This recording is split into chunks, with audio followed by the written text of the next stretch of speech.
For our book club today, we're reading from a book that's long out of print, The History of World War II, Armed Services Memorial Edition. It's written by Francis Trevelyan Miller and the U.S. military, and with the Board of Historical and Military Authorities by Universal Book and Bible House in 1945. And this is from the chapter, The Phenomenon of Hitler. It starts out, his father was Alois Schicklgruber, the illegitimate child of a peasant girl who bore his mother's name until he was 40. Alois started out as a shoemaker's apprentice. Conscripted into the army, he rose to the rank of sergeant. That was so much above a mere cobbler, he stayed with the army for 15 years. After his discharge, he received a so-called certificate appointment that made him a minor customs official with the Imperial Civil Service. He had worked up to what seemed to him high above the scorned class of common people, the peasants, and the poor little working men.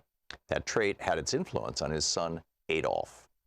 Alois Schicklgruber married 3 times. His first wife, 14 years older than he, divorced him. While his first marriage was still valid, another girl, Franziska Matzelsberger, bore him a son, Alois. Schicklgruber married her after his divorced wife died. 2 months after their marriage, she bore him a daughter, Angela. 1 year later, his second wife died. 10 months thereafter, he married Clara Polzel, who was his junior by 23 years. He was 47 then and had in the meantime changed his name to obtain a legacy to Hitler. From his third marriage sprang 5 children, of whom 3 died in infancy. The 2 surviving were Adolf and Paula. Adolf Hitler's half-brother, Alois, ran away from home, complaining about cruel treatment by his father. He worked as a waiter in England, married an Irish girl, treated her cruelly, and begot a son, William Patrick Hitler. After Adolf came to power, Alois returned to Germany, leaving wife and son behind, and became a prosperous innkeeper. Adolf's half-sister, Angela, also followed him to Germany from Austria to care for his households in Munich and Berchtesgaden. She was the mother of unhappy Gel Rubal, the girl who is said to have committed suicide after becoming enamored of her uncle Adolf. His sister Paula, considered a queer person, lived a troublesome life in Vienna and became an ardent Nazi. William Patrick Hitler broke away from the Hitler clan and came with his mother to the United States to fight against the world scourge of Nazism. This young man, imbued with the spirit of freedom inherited from his liberty-loving Irish mother, joined the United States Navy. The historians of this volume held confidential talks with Hitler's nephews, some of which can be related here. He placed before us official documents which threw light on the background of Adolf Hitler. He told us about the years when he lived with his uncle at Berchtesgaden, the conduct and habits of the Führer, how in his mountain retreat, the most strongly fortified in the world, Hitler planned and plotted world conquest. The nephew related to us the secrets of the mysterious Rudolf Hess and the Ernst Putzi Hofstadtgegel, who fled to England, the latter being held prisoner in Canada and later coming to the United States. Letters were submitted to document the facts.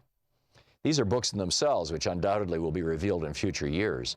It is sufficient to state here that young Patrick Hitler fled from Berchtesgaden when he became convinced that his uncle, Adolf, was suffering from delusions of grandeur and a messianic complex which endangered his own nephew's life as well as Germany and the whole world.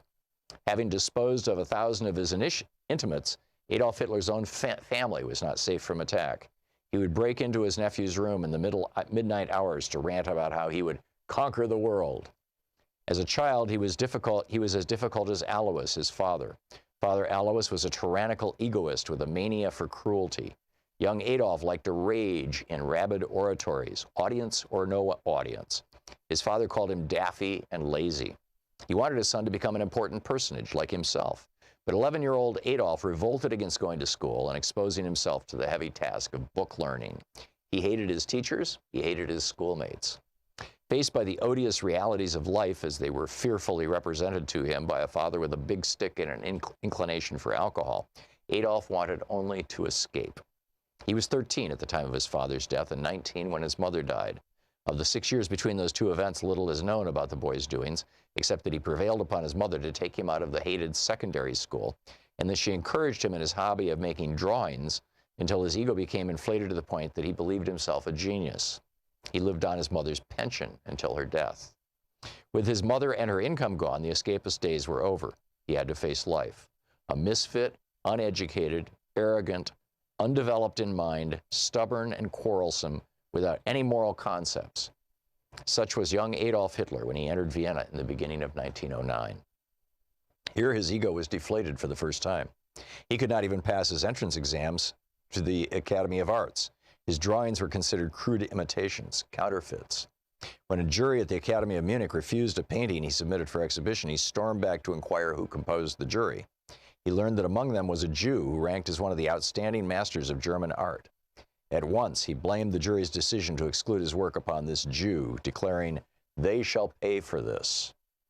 Precipitated from vainglory, Hitler woke to find himself an obscure outcast. In his despair, he stooped so low in his own estimation as to take up work as an unskilled laborer. To carry mortar on scaffolding was far beneath his dignity. He had not yet conceived the idea that Providence had chose him to be the leader of the master race, the history of World War II. You know, here at the Thom Hartmann Program, we're creating basically 3 programs identically at the same time. We've got the normal commercial program. We have our television program that is carried by Free Speech TV, and we do fundraisers for Free Speech TV, and a small amount of that money comes back to us, which helps us provide that show to Free Speech TV. So that stream has its own revenue stream in it.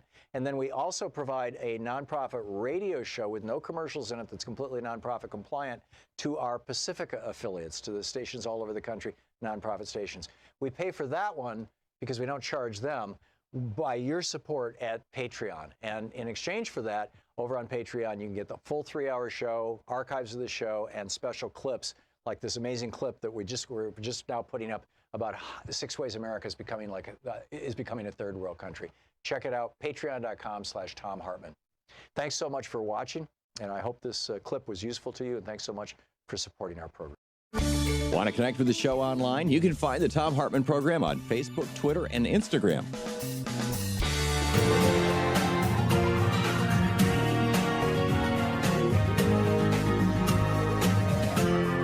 This is the Thom Hartmann Program. Greetings, my friends, patriots, lovers of democracy, truth, and justice, believers in peace, freedom, and the American way. Thom Hartmann here with you in our first hour today. Professor Robert Reich is going to join us. Tom Perez will be with us in the second hour of the program. We're going to be talking about actually a whole variety of stuff, most recently GM, the climate crisis, and the border crisis. And in our third hour, an update on Mississippi from Greg Pallas, the investigative reporter who has people on the ground there, and what's going on. We also want to get into the E. coli outbreak, which is turning into a screaming disaster, and it turns out it's the direct result of something the Trump administration did earlier last year. And what's going on in the Ukraine. I mean, it's just all kinds of stuff happening all around us right now. But I want to start with Professor Reich. Professor Robert Reich is the Chancellor's Professor of Public Policy at the Rhoda Goldman School of Public Policy, University of California, Berkeley, former U.S. Labor Secretary, co-founder, Inequality Media, and the author of numerous books, including his latest, The Common Good. Inequalitymedia.org is the website. You can tweet him at RB Reich. Professor Reich, welcome back to the program. Hi, Tom. How are you? I'm great, and it's so nice to have you back on. And you are writing about one of my favorite topics, which is antitrust law. Which you say that and people's eyes glaze over, but this is the bottom line for capitalism, for functional capitalism, is that there has to be competition in a marketplace. And it seems to me, I mean, you write specifically about the e-business, which I want to get into, but it seems to me like there's not literally a single industry left in the United States that is not dominated by somewhere between 3 and 6 companies and functionally a cartel. What does this do to us? How has this affected America? Well, it means higher prices, for one thing. Monopolies are breaking out all over. It also means that innovation is being squelched, because once you have these big monopolies, it's very hard for smaller companies to get into the market with new ideas. And this is exactly what's been happening in high tech. Now, I remember back in the early 1980s I remember reading an article, and I hope I'm remembering this right. I mean, it's been a long time ago, but reading an article in one of the papers, I think it was the New York Times, about how there was a debate in the Reagan administration about the enforcement of antitrust laws. And then over the course of the next year or so, it seemed like they had basically just stopped enforcing the antitrust laws. And it led to this explosion, what we called mergers and acquisition artists, right? These M&A artists, you know, the masters of the universe. And they made movies out of it. And was that the beginning of the massive consolidation? And is it actually true that Reagan, by and large, stopped enforcing the antitrust laws and that we haven't seen any consequential enforcement of them since? Yes, I think that's essentially it, Tom. Ronald Reagan and the people around him decided that the magic of the marketplace could be trusted, and they didn't see something that even Adam Smith, writing in the 18th century, the philosophical figure who was the father of right-wing economics, understood. That is, if you don't do anything, if you simply let big companies get together and merge or acquire each other or become very dominant, then they begin to set prices. And not only do they set prices, and here's something we have actually witnessed. I mean, we witnessed it in the 1890s in this country. We did something about it. That was the beginning of antitrust laws. But they also have a political function. They use their dominant economic wealth and position to affect politics, to undermine democracy. And we are seeing that obviously all over the place, especially with the biggest companies that now essentially their big money and the big money of a handful of wealthy people are the key figures behind the Republican Party, and also let's not mince words. I mean, Democrats are also taking a lot of big money from the biggest corporations that are big because they essentially were allowed to get big and powerful. Yeah. In 1944, the New York Times asked Vice President Henry Wallace if there were American fascists and if we needed to worry about them. And his response was not what I'm assuming the Times was expecting. He basically called out cartelists or cartelists, or however that word is pronounced. And he said that their goal, he identified these as the American fascists, that their goal was to combine their economic power in a way that could seize political power and then use the combination of those two to keep the working man in eternal subjection. I think was the last sentence of the article that he wrote for the New York Times. Is this, I've been referring to this for years as the cancer stage of capitalism, or unregulated capitalism. Are we there? Is that what's going on? Well, in many respects, we certainly are. And what we have to revive antitrust law. You say people's eyes glaze over. Basically, this is government already has the tools to break up monopolies. Right. Government used to do this. I mean, this is not we broke up Ma Bell, the big telephone monopoly. And then Teddy Roosevelt, at the turn of the last century, broke up the Northern Securities Railroad monopoly, and we broke up the Standard Oil monopoly. And these gigantic monopolies dominated the American economy. They dominated American politics, and we can do it again. I mean, in fact, we have to do it again. Now, the breakup of those monopolies back in the late 19th, early 20th century there was enormous popular support for that, in large part because these giant industries were engaging in union busting. I mean, you had open warfare between workers and management. There's not, I don't perceive that level of antagonism toward big business in the United States right now. Or is it there and it's just not as visible? It's not spilling out into the streets. Well, it's not very visible. We don't have, unfortunately, much of a labor union movement left. I mean, in the private sector, fewer than 7% of the workers in the private sector are unionized. In the 1950s and 60s, it was over a third. And when you have so few people who are unionized, they don't have much of a voice. And we know American workers don't have much of a voice because essentially wages for hourly workers, 85% of the economy, 85% of the workforce, those wages have gone nowhere. Adjusted for inflation, they are exactly where they were about 30 years ago. And so these big monopolies are exerting huge power. Not only are they keeping prices higher than they should be, and they're also stifling innovation, making it difficult for small businesses to get in, but they are keeping wages down because they have so much power politically and economically over the economy. It seems that there are a couple of ways that monopolies could be regulated or broken up or altered, having to do with either vertical or horizontal integration. I mean, for example, if you were to say to Facebook, you have to divest yourself of all these companies that you've acquired, right? Instagram and all these other things, and just be Facebook. Would that be a start? But then you still have Facebook having essentially a national monopoly in whatever Facebook is, whatever you call that. Or if you were to say to Amazon, you can sell books and you can sell garden tools, but you can't sell everything else. Or, I mean, functionally, how do you do this? Well, you put your finger on a couple of things that could be done. You could say that these big, and Facebook and Amazon and Apple, and these are the companies that are in many ways the largest, most powerful in the country right now, and Google. Right. You could say to them, you cannot acquire any more companies. You cannot basically act as a monopolist using your huge profits to gobble up other companies and make and make it so that those companies can't function as competitors. You can also tell them that they have to license some of their proprietary, some of their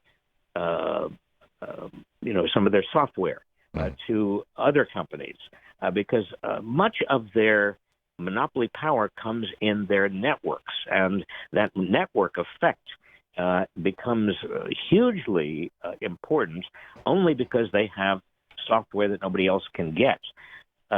You could say, for example, to Google, your search engine is so dominant, nobody else can get in. You are abusing your power with the search engine. You're putting on the first 10 searches, the various companies that you own. Well, you can't do that anymore. You've got to license your search engine on the same terms to anybody else that wants to provide searches. Right. There are many things that antitrust could do. The final, nuclear option is basically to say to these companies, you're being broken up. You're going to be busted up into 12 or 15 or 20 pieces. But that's not necessary. Antitrust law is much more subtle than that. But it's got to happen, Tom. Otherwise, these big companies. I mean, look what happened recently. The United States, the New York Times revealed just recently that Facebook executives, they withheld evidence of Russian activity on the platform. Right. Far longer than previously disclosed, and they also employed a political opposition research firm to discredit critics. Now, how long is it before Facebook actually threatens critics, threatens to use the huge amount of data it has, the huge information bank that it has, to unload on critics and silence critics, essentially? I mean, this is the danger politically of monopolization. Professor Reich, we have just about a minute till we hit a hard break. Thomas Jefferson famously begged James Madison not to allow monopolies, or he called them monopolies in commerce, and what he was talking about was patents and trademarks. Then later he wrote 3 years. That should be the maximum. Wouldn't another way to do this be to change the copyright and patent laws and shorten the time that a company can hold essentially that kind of a monopoly? Yes, we certainly could do that. And many of the big Google and Facebook and the others, they do depend on intellectual property, and that is their monopolies, and we could shorten the time that they could have patents and copyrights. But to the extent that they are based on network effects, and by network effect, I simply mean that the more people who use it, the more other people have to use it because everybody else is using it. That's not a patent problem. You really do have to force the companies to license their proprietary technology and allow others to get involved. Right. That's a critical mass problem, essentially. Yeah. Professor Robert Reich, his latest book, Facebook, The Common Good, the website inequalitymedia.org. RB Reich is the Twitter handle. Professor Reich, thank you so much for being with us today. Well, thank you, Tom. Bye-bye. It's always great talking with you. I always learn something. Thank you very much. We'll be right back.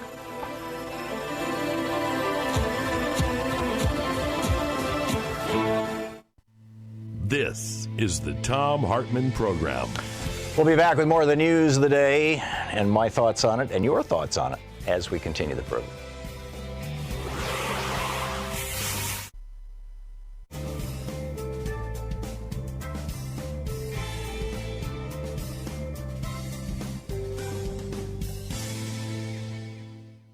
And welcome back. Corky in Rochester, New York. Hey, Corky, what's on your mind today? Thanks for watching Free Speech TV. Oh, yeah. That guy, Mr. Rice, he's one of my heroes. He's a good guy. He is one of the smartest people around. He really understands his stuff. And the other one that I recommend all your listeners read is Noam Chomsky. Yeah. Yeah. 2 books I read. Well, I read most all of them. I could. But Deterring Democracy and Keeping the Rabble in Order. Mm-hmm. And do you know how Noam Chomsky, he's a linguistics professor, come to be a prolific political writer? I don't know how that happened. Well, I kept reading his books till I found out because I wanted to know. Mm-hmm. But when he was a youth, he watched a friend of his get beat up by some bullies, and they really put a hurt on the kid. Right. And he went home and he remorsed for months because he didn't step in and stop it. And he couldn't forgive himself. So he started writing politically for the little people who didn't have a voice. That's and remarkable. That's why I said that's remarkable. Yeah, and he wasn't afraid anymore of being beat up by bullies or by anything. Right. But he was going to stand for the common man.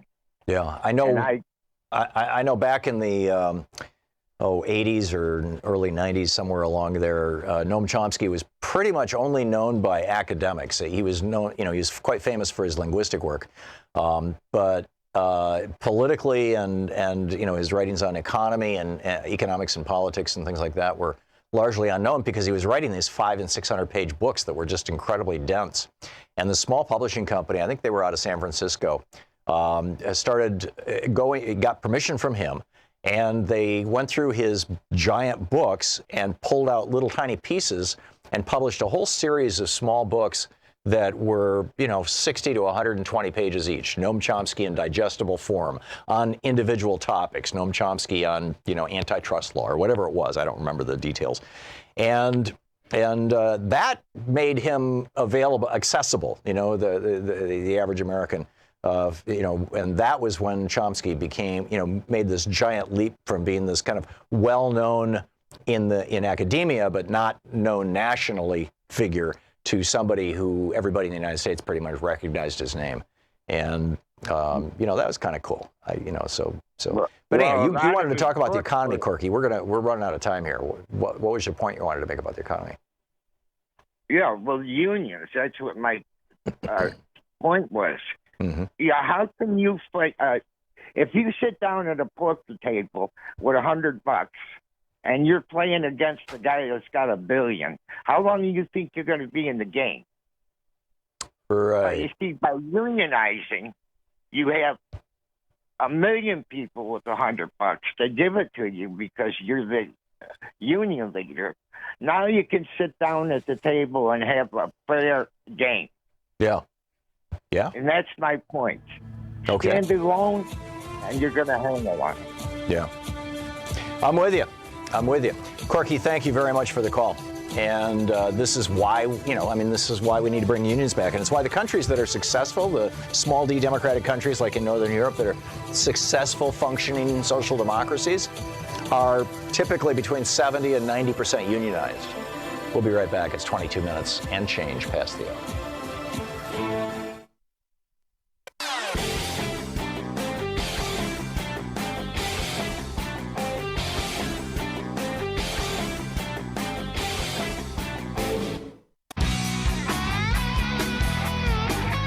So interesting news coming out of Trump world. This is, some fascinating stuff. The special prosecutor, Robert Mueller, has come out and said he's pulling Manafort's plea deal. And everybody's speculating about what this means, but one of the things, and The Guardian came out this morning with an article suggesting that in March of 2016, Paul Manafort, I believe it was March of 2016, that Paul Manafort actually met with Julian Assange. And the WikiLeaks Twitter account this morning said, we'll bet $1 million that never happened. Well, they might not have met in person. I mean, maybe they talked over the phone, maybe they talked through an intermediary, or maybe they didn't have any communication at all.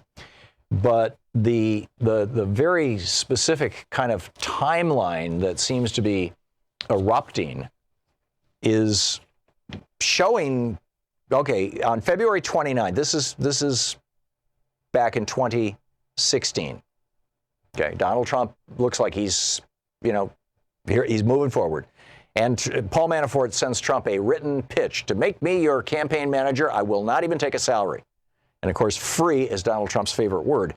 And so, he hired them. And there was a recommendation from Roger Stone. The week later, a week after that, this is, I'm getting this off Daily Codes from a piece Mark Sumner wrote. A week after that, Sam Clovis, who seems to have some associations with some Russians, told the Trump team that good U.S.-Russian relations were the goal of the campaign. A week after that, Papadopoulos, who had been in that meeting and heard that speech, met with this professor in London who claimed to have Russian connections. That was all just in March of 2016. But then later on that month, it appears that, well, this is what Mark Sumner is writing, Russians began a dedicated attempt to hack the emails of more than 300 employees of the DNC, DCCC, and Clinton campaigns using two large teams of specialists. At the end of the month, two things happened. Trump met with his campaign team where Papadopoulos discussed Russian help, and Paul Manafort was hired by the Trump campaign. And so then he notes, if Paul Manafort was meeting with Assange in March of 2016, it shows that every part of the Russia plan, from stealing the Democratic emails to distributing them through WikiLeaks, was actually planned in advance, and that the campaign chair, Paul Manafort, was at the center of that. Now, if Manafort has been lying to Mueller all this time and thinking that he's getting away with it, this brings up the possibility of a whole new fascinating feedback loop. And that is that Manafort might have been Trump's eyes and ears inside the Mueller investigation. He was the guy who could spy on the investigation on behalf of Donald Trump. And so Mueller knew this. I mean, this is just speculative, but if this scenario is true, Mueller knew this and was feeding misinformation to Manafort about what he knew and what he was doing. Manafort then feeds that misinformation through his lawyers to Donald Trump. And maybe we've got, Hitchcock involved in this now, too, or whatever his name is, the new Attorney General. Whitaker, that's right. Involved in all this. And so then Trump fills out the written answers to Mueller's questions, and he fills them out with the lies that he thinks back up Manafort's lies. And now Mueller is coming out after he's gotten this written stuff from Trump and says, Manafort's lying. If Trump is too, You're listening to the Thom Hartmann Program. Call 202-808-9925. I mean, this is going to start getting really, really interesting. I got to tell you about Mia Love, and there's just a bunch of stuff going on. Stick around, and we'll pick up your phone calls also after the break.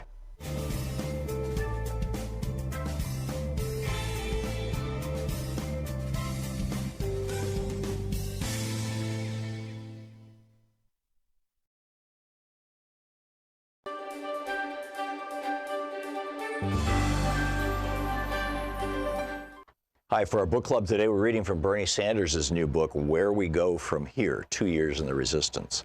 This is from the introduction. During my campaign for president in 2016, I stated over and over again that the future of our country was dependent upon our willingness to make a political revolution. I stressed that real change never occurs from the top down. It always happens from the bottom up. No real change in American history, not the labor movement, the civil rights movement, the women's movement, the gay rights movement, the environmental movement, or any other movement for social justice has ever succeeded without grassroots activism, without millions of people engaged in the struggle for justice. That's what I said when I ran for president. That's what I believe now. That's what I've been working to accomplish over the last several years. At a time of massive and growing income and wealth inequality, as our nation moves closer and closer to an oligarchic form of society, we need an unprecedented grassroots political movement to stand up to the greed of the billionaire class and the politicians they own. And the good news is we're making progress. People in every region of our country are standing up and fighting back against the most dishonest and reactionary president in the history of the republic. In state after state, they're also taking on establishment politicians who are more concerned about protecting their wealthy campaign contributors than they are with the needs of the middle class and the working people they're supposed to represent. We're making progress when millions of people in every state in the country take to the streets for the Women's March in opposition to Trump's reactionary agenda. We're making progress when an unprecedented grassroots movement elects a young African American as mayor of Birmingham, Alabama. We're making progress when tens of thousands of Americans turn out at rallies and town hall meetings to successfully oppose the Republican effort to throw 32 million people off health insurance. We're making progress when governors and local officials announce in response to student demands tuition-free public colleges and universities. We're making progress when over the past 2 years, hundreds of first-time candidates of every conceivable background run for school board, city council, state legislature, and Congress, and many of them win. The good news is that the American people are far more united than the media would like us to believe. They get it. They know that over the past 40 years, despite a huge increase in worker productivity, the middle class has continued to shrink while the very rich have become very much richer. They know that for the first time in the modern history of the United States, our kids will likely have a lower living standard than us. The bad news is that instead of going forward together, demagogues like Trump win elections by dividing us. The bad news is that too many of us are getting angry at the wrong people. I was not an immigrant picking strawberries it was not an immigrant picking strawberries at $8 an hour who destroyed the economy in 2008. It was the greed and illegal behavior of Wall Street. It was not transgender people who threw millions of workers out on the street as factories were shut down all across the country. It was profitable multinational corporations in search of cheap labor abroad. Our job, for the sake of our kids and grandchildren, is to bring our people together around a progressive agenda. Are the majority of people in our country deeply concerned about the grotesque level of income and wealth inequality that we are experiencing? You bet they are.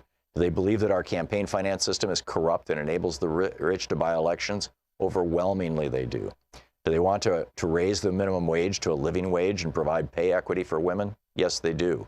Do they think that the very rich and large corporations should pay more in taxes so that all of our kids can have free tuition at public universities and colleges? Yep. Do they believe that the United States should join every other major country and guarantee health care as a right? Yes, again. Do they believe climate change is real? You got to be kidding. Are they tired of the United States of America, the wealthiest country in the history of the world, falling apart at the seams with roads, bridges, water systems, wastewater plants, airports, rails, levees, and dams either failing or at risk of failing? Who isn't? Further, a majority of the American people want comprehensive immigration reform and a criminal justice system that is based on justice, not racism or mass incarceration. Today, what the American people want is not what they're getting. In fact, under Republican leadership in the House, Senate, and White House, they are getting exactly the opposite of what they want. The American people want a government that represents all of us. Instead, they're getting a government that represents the interests and extremist ideology of wealthy campaign contributors. They want environmental policies that combat climate change and pollution and that will allow our kids to live on a healthy and habitable planet. Instead, they're getting executive orders and legislation that push more fossil fuel production, more greenhouse gas emissions, and more pollution. They want a foreign policy that prioritizes peacemaking. Instead, they're getting increased military spending and growing hostility to our long-term democratic allies. They want a nation in which all people are treated with dignity and respect and where we continue our decades-long struggle to end discrimination based on race, religion, gender, sexual orientation, and nation of origin. Instead, they have a president who seeks to win political support by appealing to those very deep-seated prejudices. During the last several years, I've worked hard in Washington, but I've also traveled to 32 states in every region of our country. I've seen the beauty, strength, and courage of our people. I've also seen fear and despair. I've talked to people with life-threatening illnesses in West Virginia who worry about what will happen to them or their loved ones if they lose the health insurance that keeps them alive. I've talked to young immigrants, dreamers in Arizona who are frightened to death about losing their legal status and being deported from the only country they have ever known. I talked to a young single mom in Nevada worried about how she can raise her daughter on $10.45 an hour. I talked to retirees and older workers in Kansas who are outraged that as a result of congressional legislation, they could lose up to 60% of the pensions they paid into and were promised as deferred compensation for a lifetime of hard work. Bernie Sanders, where we go from here.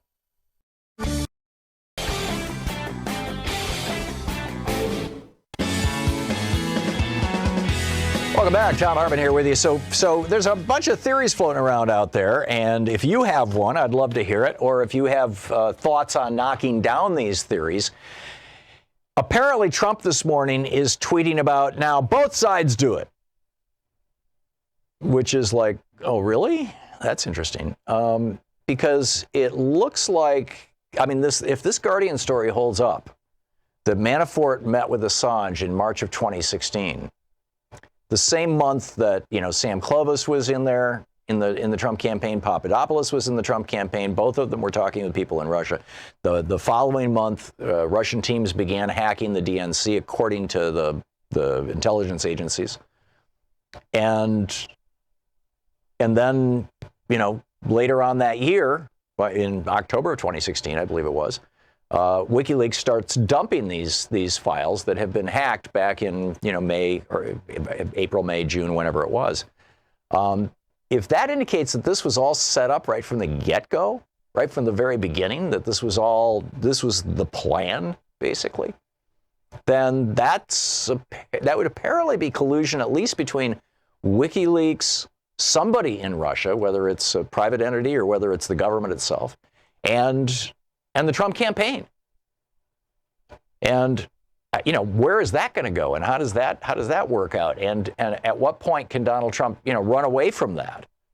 I don't see it happening. So it's getting, this is one of those very, very interesting moments in time. And I'm going to pick up your calls here in just a second. A couple of other things I just wanted to mention in particular. I mentioned Mia Love.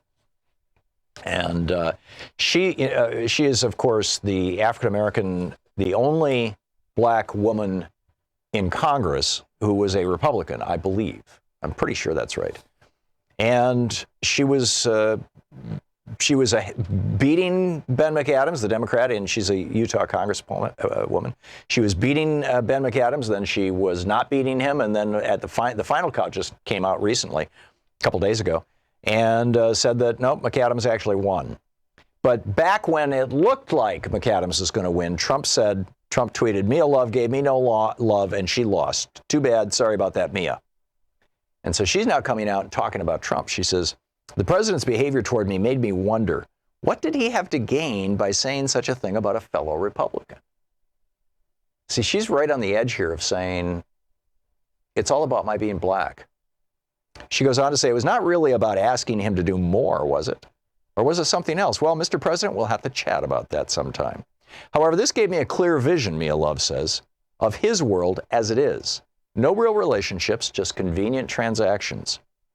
That is an insufficient way to implement sincere service and policy. So here you have a Republican congresswoman saying, wait a minute, this guy is entirely transactional. You can't have a relationship with him. You can't trust him, basically. She added, you see, we feel like politicians claim they know what's best for us. And by we, I believe she's speaking of black people in general. She says, you see, we feel like politicians claim they know what's best for us from a safe distance. Yet Washington, because they do, I'm missing a line here. They got cut off when this printed it. But basically what she had said was that in the Democrats, they at least make you feel like you have a home. And so, interesting. Keep an eye on this space. And then now it's coming out, by the way, Hunter writing over at Daily Kos, that this idea of the Saudis are buying hundreds of billions of dollars worth of weapons from us. The actual deal was for $15 billion, and it wasn't even a deal. It was a memorandum of intent, $15 billion.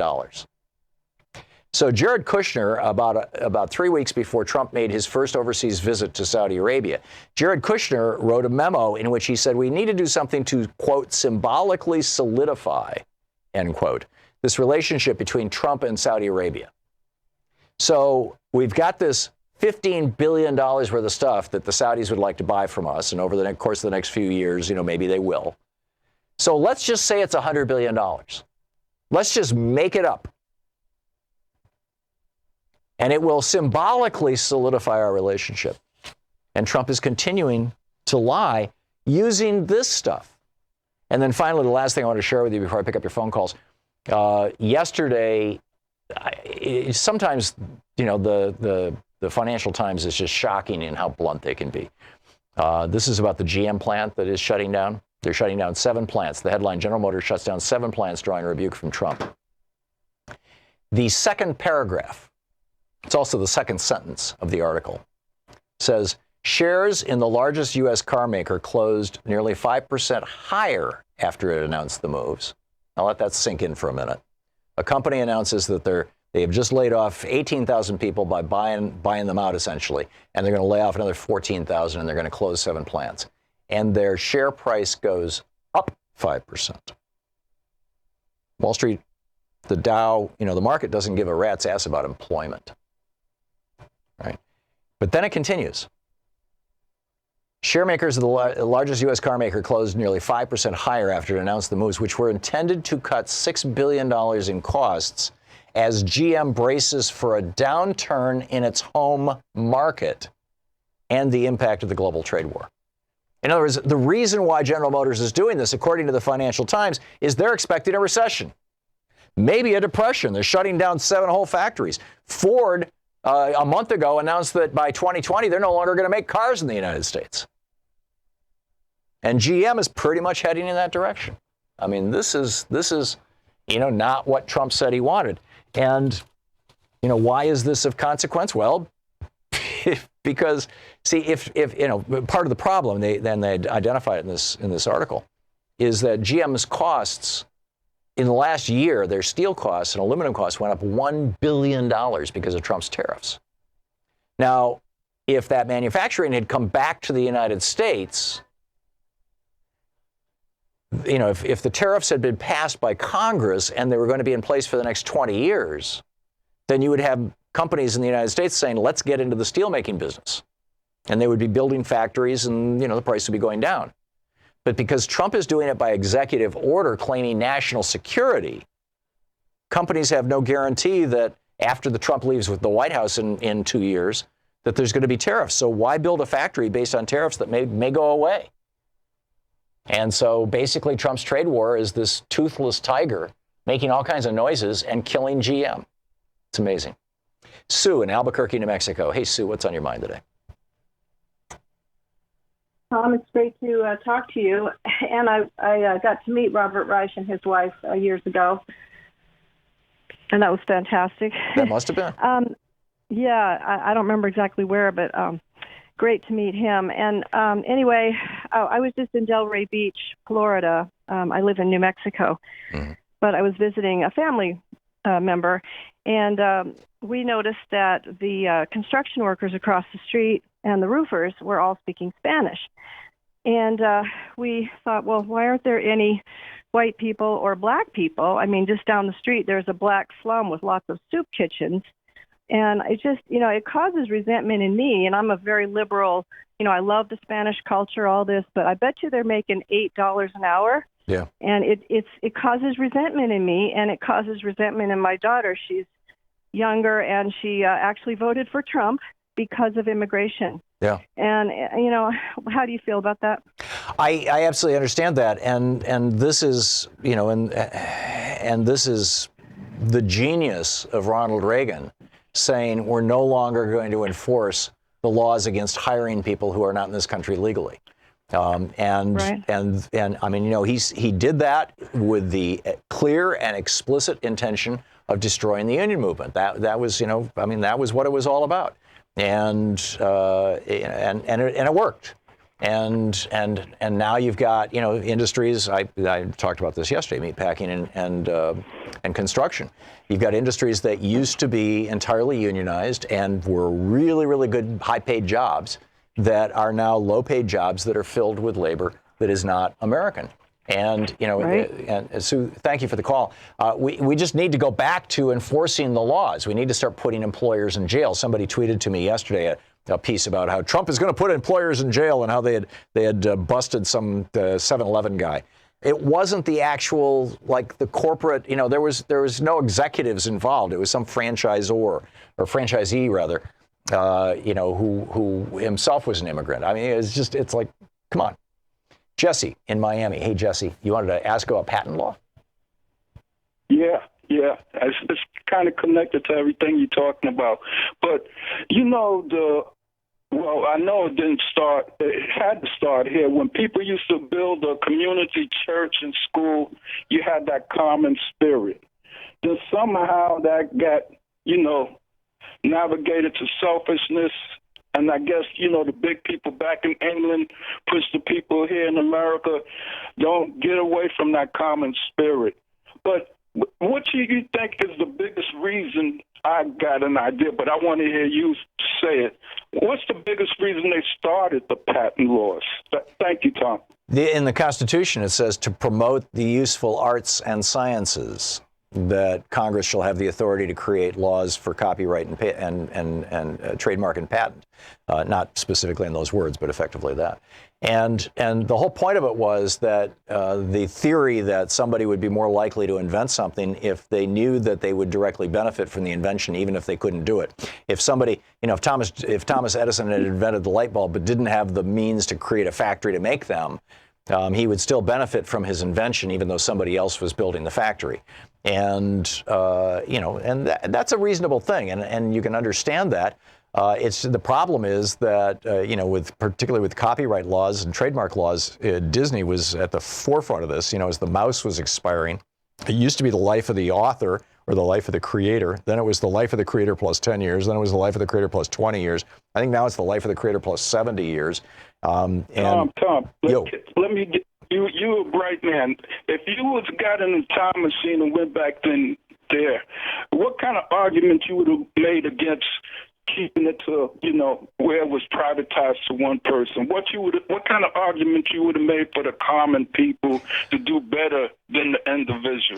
Jefferson's argument was that copyright laws, trademark laws, and patents are all forms of monopoly, and monopoly is always anti-competitive, and it slows down the speed with which a society can transform itself technologically.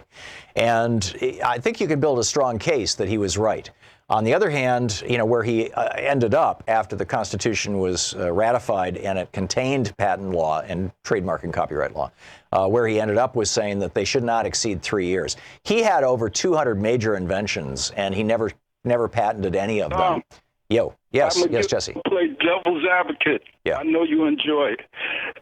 Absolute power corrupts absolutely. Yeah, and absolute patents corrupt absolutely too. And I think that's what we're talking about, Jesse. I think you nailed it.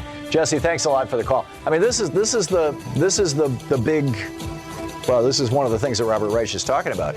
Is if we're going to reconceive our economy, if we're going to re-understand our economy, learning from the lessons of the past as a result of the way that our monopoly laws or anti-monopoly laws have been trashed.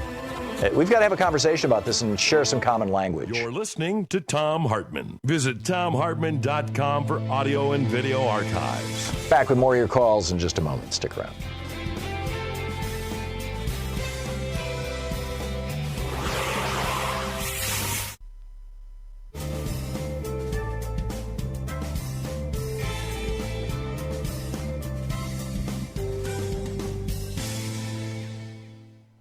And welcome back. Mike, watching Free Speech TV in Sumter, North Dakota. Hey, Mike, what's on your mind today? Hey, Tom, good morning. Morning. Glad to see your show's still alive and well.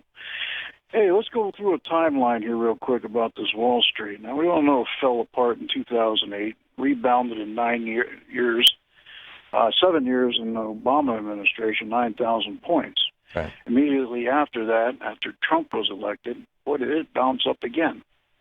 Now, I want you to think back here a little bit. I go back to the 70s here when I started my work environment back about 74. I was in California at the time. I watched the unions just literally disappear. I watched this ALEC takeover. I watched Reagan come into office, and I watched everything come out. The point I'm making here is Wall Street has gained so much control over the banking and commerce of this country. They have now got all the money, and do they or do they not actually decide when they make investments how they feel about it? In other words, like if they don't like the political climate, they don't like this or that, do they or do they not control the money to keep this economy going? I'll take your answer offline. Thank you. Well, who's, Mike, before you leave, who's they? You say Wall Street, but, Mike has hung up. Wall Street is literally a street in lower Manhattan, where there's a bunch of banks and brokerage houses and the New York Stock Exchange. I don't see a they. There's a bunch of big banks that are operating as cartels. There's 5 or 6 major banks in the United States that are all, in my opinion, too big to fail. And they're driven by one singular thing, and that is short-term profits. And I'm going to get into a rant about this in the next hour. That is why I believe that we are headed for a serious crash, and that the crash of 2008 never ended. That we are still in the crash of 2008, and that what we've had is kind of a sugar high here for about 8, 9 years. And the problem was that when George Bush first and Tim Geithner first put together how to put the economy back together, they used Reagan's trickle-down theory rather than John Maynard Keynes's bottom-up theory, the aggregate demand theory. And so by injecting all the money at the level of the banks and the billionaires, they made the banks and the billionaires whole. They're richer than they've ever been. I mean, it's mind-boggling how rich these guys are. But they didn't inject money at the level of the average person. And so now we have a situation where student loan debt right now is greater than mortgage debt was in 2007. And the default rate has just in the last couple of months surpassed the default rate in 2007. Now, the one thing that's causing this not to take down banks is that the banks are insulated from the default. You cannot declare bankruptcy on a student loan. So what happens when you can't pay it anymore? The government steps in and they pay the banks. So the banks aren't failing. But this could very rapidly become a crisis. Then you have the car loan business that is being tranched by Wall Street. The student loans are being tranched. They're creating these collateralized debt obligations, these CDOs, out of student loans. Corporate debt is higher than it has ever been in the history of the United States, by any measure. And we're looking at numbers right now that make 2007 look like the good old days. And it concerns me considerably. We'll be back with your calls right after this. It's 51 minutes past the hour.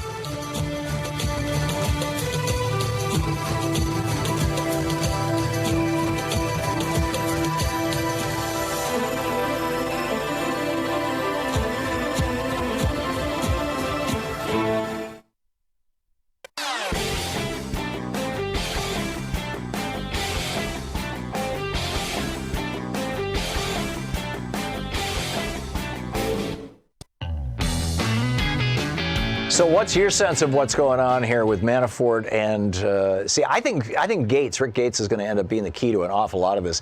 He was Manafort's business partner in Ukraine. It looks like that woman Yulia, who always had her hair in braids, she was the one that Manafort went after. I think her last name was Tomamenko or something like that. Manafort went after her in a way that has startling similarities to the way that the Republicans and WikiLeaks went after Hillary. And his partner in that was Rick Gates.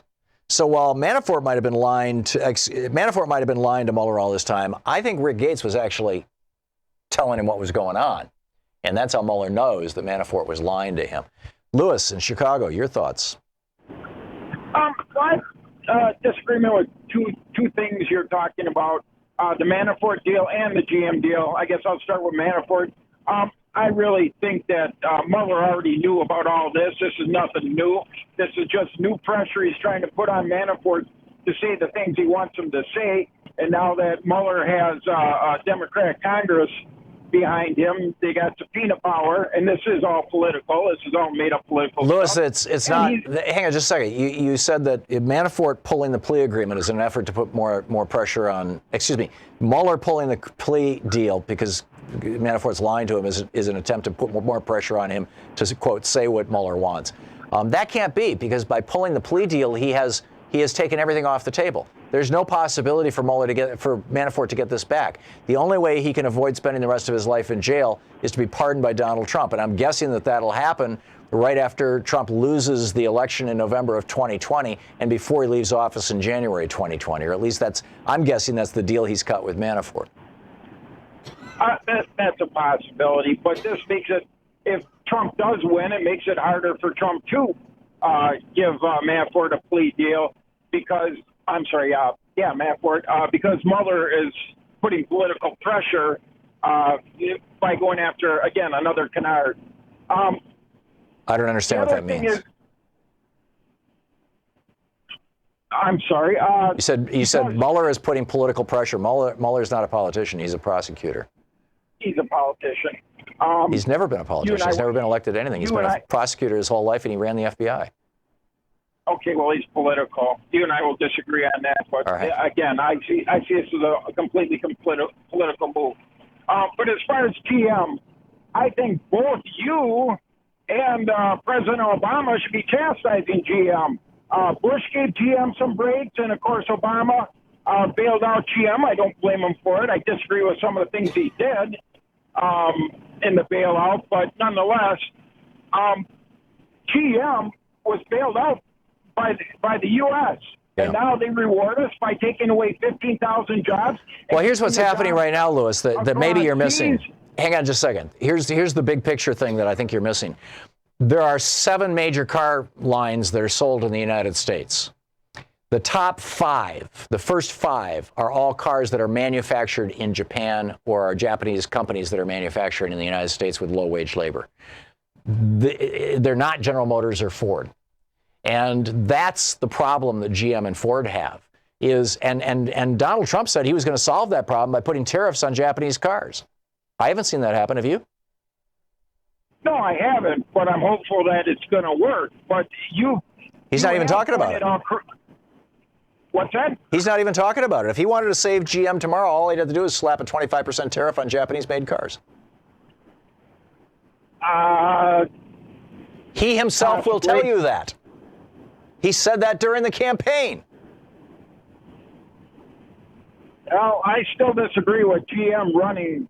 GM is just trying to survive. I mean, this is a company that... GM is profitable right now. They're not trying to survive. They are making a profit. They are anticipating... Number one, they have $1 billion in increased costs this year because of steel and aluminum, which is Trump's trade war. And number two, they are anticipating a recession. They'd be crazy not to. I mean, there's only been one sustained economic recovery since 1900 that lasted more than eight years, and that was like I think that was the one after World War II in the 40s or something, some time ago anyway. So I think they're being presumptuous, and their stock just went up because of this. This is a money grab, and it's a spit in the face of the American people. Of course it is. And Obama should be out there chastising. Obama is no longer president. No, but Obama did stick his neck out. So why is if Trump actually wants to save U.S. jobs and he thinks that tariffs are the way to do it, then why isn't he asking Congress to slap tariffs, or why isn't he using his national security option, slapping tariffs on Japanese cars? GM doesn't back up what we give him, so why should he stick his neck out like Obama did? Right. Okay. Lewis, we'll see how it all plays out. Thanks a lot for the call, and thanks for listening to WCPT. We'll be back. Tom Perez is going to drop by, and boy, is there a lot going on. And more of the news of the day right after this. You're listening to Thom Hartmann.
Today we're reading from the brand new third edition, the 2018 edition of The Last Hours of Ancient Sunlight by me, the subtitle The Fate of the World and What We Can Do Before It's Too Late. This is from the chapter Climate Changes, which I did a huge update on over the last couple of years. Imagine you and your family had a time machine large enough to live in no matter what era you arrived in. Let's imagine that you dial your time machine back to 250 million years ago, when you step out onto a fern-covered field somewhere thousands of miles away from what is today Siberia. Unbeknownst to you, the lava flow has begun in the distance. As you're setting up your new home, you might notice a reddening of the sky at sunrise and sunset, but it wouldn't seem like anything dramatic was going on anywhere in the environment. Over the next few years and decades, you may notice that the weather is growing more intense, the seasonal extremes more noticeable. Still, you'd have no way of knowing that the planet was moving toward a point that would lead to the death of almost everything. Over the years, as you become an old man or woman, your children might notice that the larger plants, what today would be our trees, seem to be dying faster than normal from what appears to be some sort of blight or fungus. It's as if the plant's immune systems have been compromised. Long after you're dead, your grandchildren might begin to notice that the rains are not coming the way they used to, and when they do, the storms are wildly more ferocious. The results are either floods or droughts. Insects and small animal populations are less evident. The air is becoming corrosive. It's getting harder to breathe. The sunrises and sunsets are becoming more spectacular with radiant colors of light cast across the sky. By the time your great-great-great-great-great-grandchildren are born, the lava flows may be settling down, but the tipping point has been passed. Although it was a slow process, it was an inexorable one. The world, over thousands of years, has warmed to the degree where all of the abundant life your descendants could see around themselves was doomed. The lava flow in Siberia, by throwing into the atmosphere a variety of greenhouse gases, had been steadily pushing up the temperature of the Earth. While many of these gases were themselves toxic, it would be their combined greenhouse effects, along with those of the multiplying carbon dioxide levels, that would take down the planet. But you would only know that in retrospect, when pretty much everything was dead. Fast forward to today. The climate scientists' warnings have come true. There is more carbon in the atmosphere trapping heat and moisture than ever before in the 165,000 years of human history. We're on the verge of the first ice-free summer in the Arctic in 3 million years.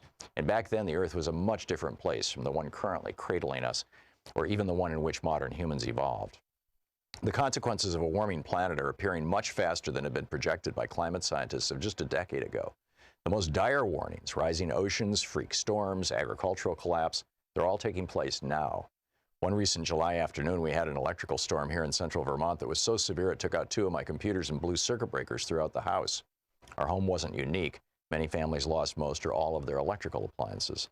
Larry, a fellow we'd hired to do some repair work on our half-mile long driveway, stood atop a hill with me a week after the storm and told me how his wife had been thrown across the room from an electrical shock she received touching their screen door during the storm. It's not normal weather here, he said. It used to be the Vermont weather was famous for always changing, always unpredictable, but the last few years have been like nothing before. A lot of people agree with Larry. Extreme weather events like the 14-year drought that savaged Australia starting in 1995 and the freezing destruction of Superstorm Sandy are on the rise. Between 2011 and 2013, the U.S. suffered 32 extreme weather events, each wreaking at least $1 billion in damage. 2012, the year of Superstorm Sandy, was the second costliest year on record, with $110 billion in damages.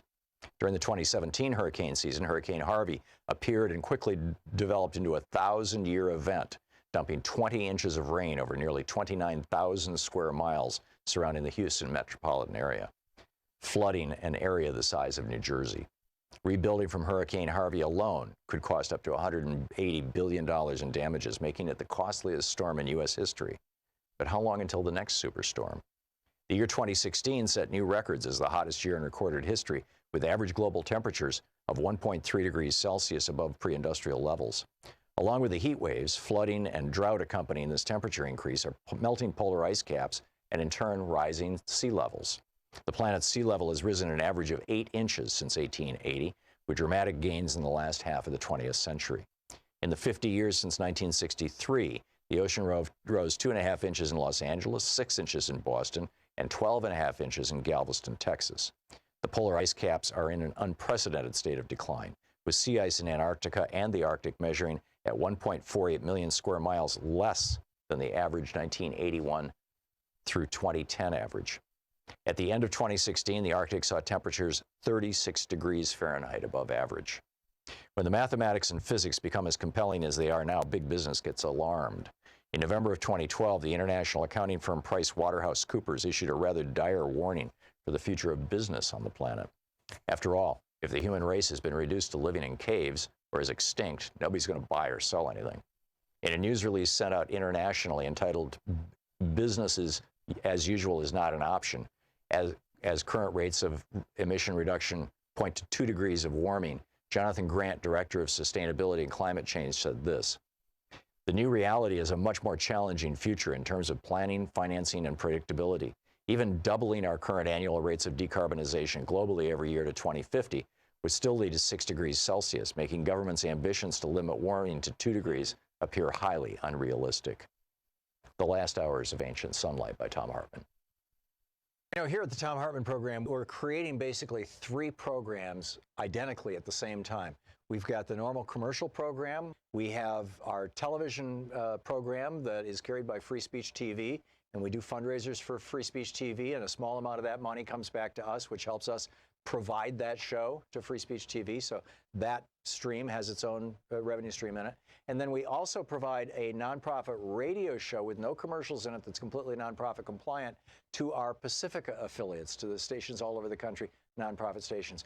We pay for that one because we don't charge them by your support at Patreon. And in exchange for that, over on Patreon, you can get the full 3-hour show, archives of the show, and special clips like this amazing clip that we're just now putting up about 6 ways America is becoming a third world country. Check it out, patreon.com/Thom Hartmann. Thanks so much for watching, and I hope this clip was useful to you, and thanks so much for supporting our program. The book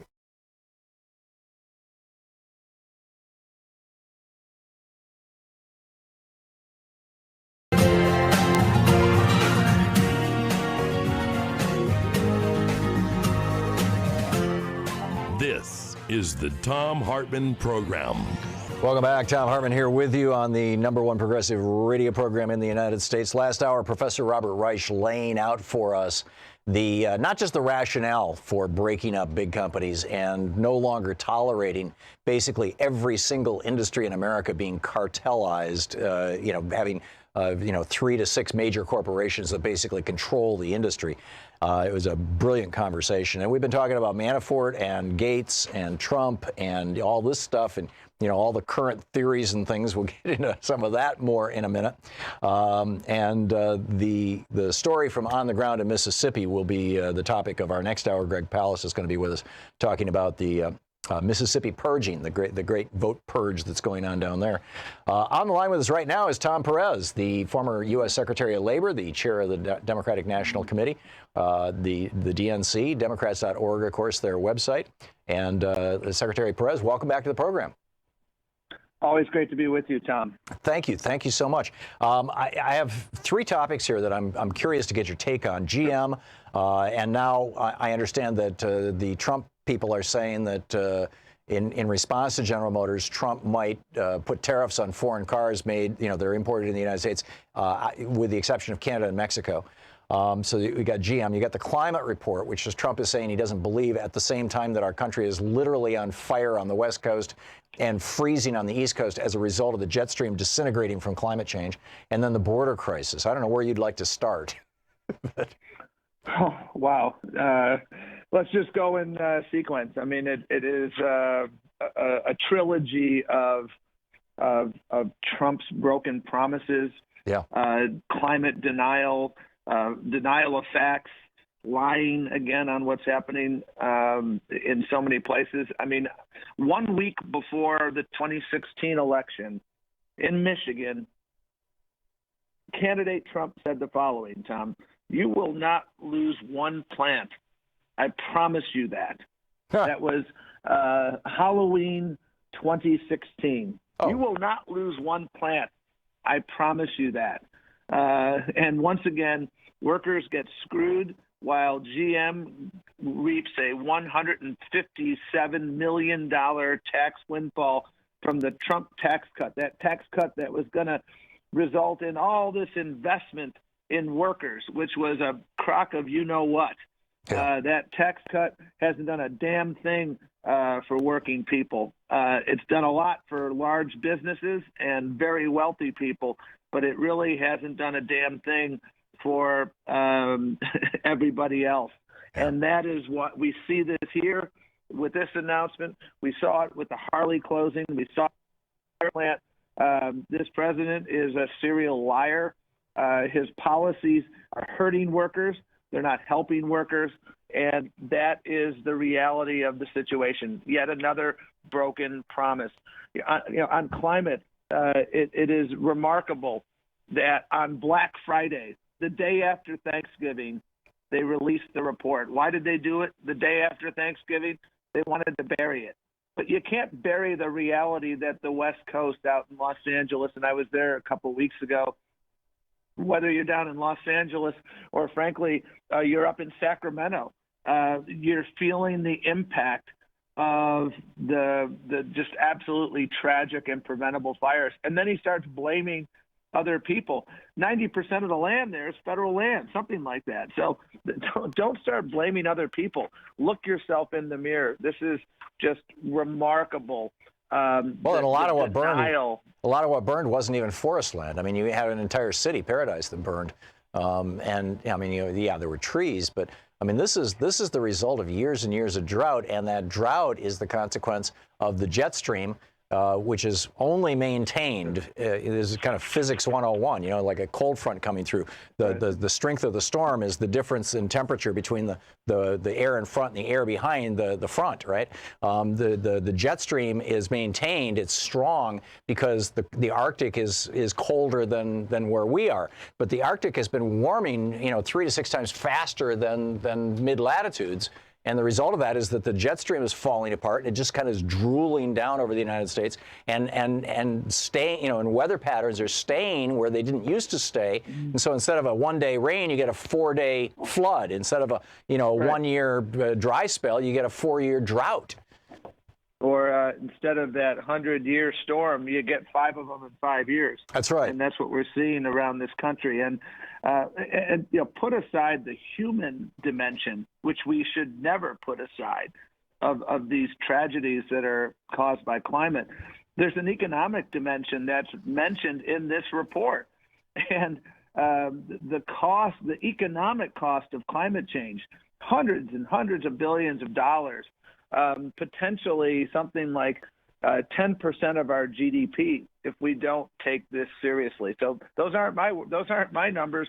Those are the figures from the report that was released by this administration. And then, I mean, the border.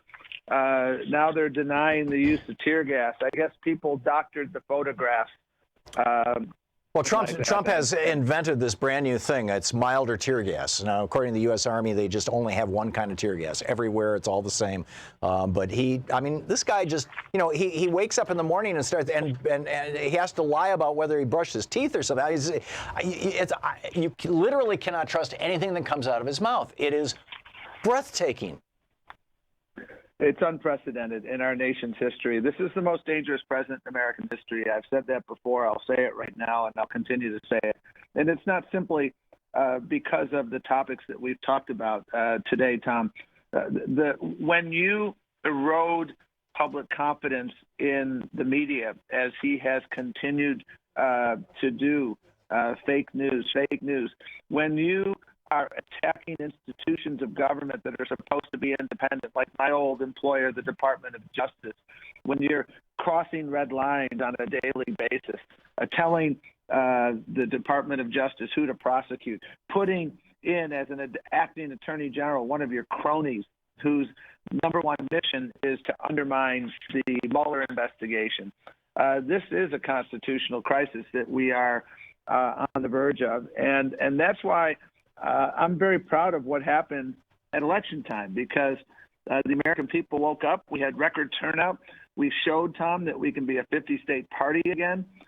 We won seats in places like Oklahoma, Utah, South Carolina, Kansas, and elsewhere because we're competing everywhere. And what I find heartening is that while our democracy is on fire and it's a 5-alarm blaze, people have awakened, and they understand that we have to participate day in and day out. And while we have more work to do, and we're working today as we speak in Mississippi, we're working down in Georgia. There's an important Secretary of State race there next Tuesday, and John Barrow needs to get elected down there, and Mike Espy needs to get elected today in Mississippi. We're going to continue to make sure we're organizing all across this country, competing all across this country, and now we're heading into a presidential cycle, and we will continue our efforts to make sure we earn the trust of voters that understand that we're fighting for the issues they care about. We're fighting for America that works for everyone. We're fighting for things like truth and facts and science and opportunity for everyone. I mean, the greed that is embodied in this decision to close these plants in the aftermath of a $157 million windfall as a result of that tax cut. That's just breathtaking. It's unconscionable. Yeah, it really is. One last question. Speaking of elections, I don't know if you saw the op-ed I published last week. It was on a bunch of different websites, Alternate and Slate and Salon and whatnot.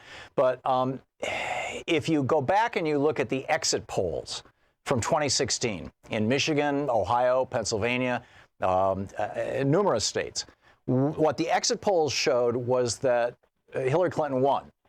What the actual vote count showed was that Donald Trump won. And going back to Paul Weyrich back in 1980, famously saying, I don't want everybody to vote. It looks like the percentage, and these were all between 2 and 5%, this red shift, and it was always a red shift. It appears that this is the result of voter suppression, of people who voted or who went to vote, not knowing that they'd been removed from the polls, and were given a provisional ballot, not being told that it would never be counted, and then told the exit pollsters as they walked out, yeah, I voted for Hillary, and not knowing that their vote would never be counted. And this accounts for the difference.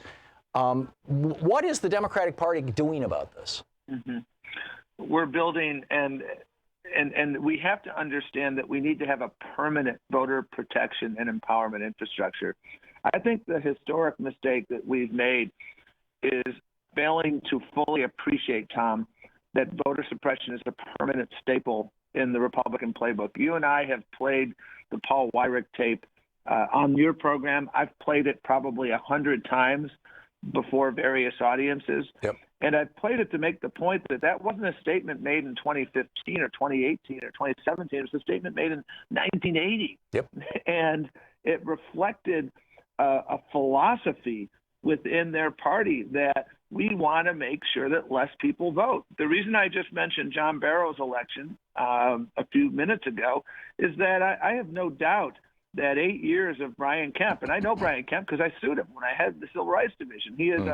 He is a co-chair along with Kobach from Kansas of the voter suppression permanent task force of the Republican Party.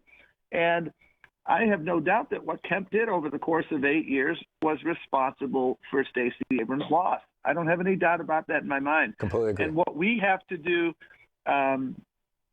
more of, and this is exactly what we've been doing, is to build a 24/7 voter protection infrastructure. We can't wait until a week before an election or a day after the election to be filing lawsuits. And there's a lot of folks that have been working on this and been doing great work.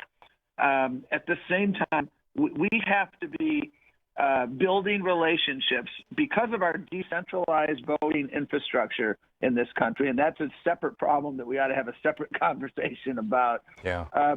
You've got to build relationships with county officials across the country.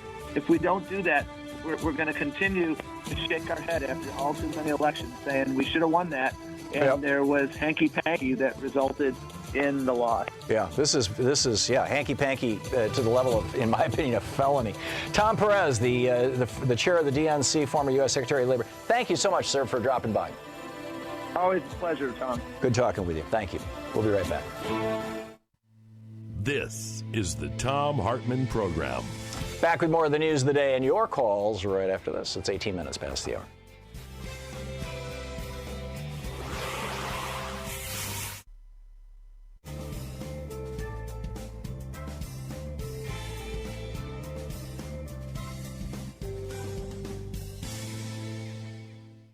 And welcome back.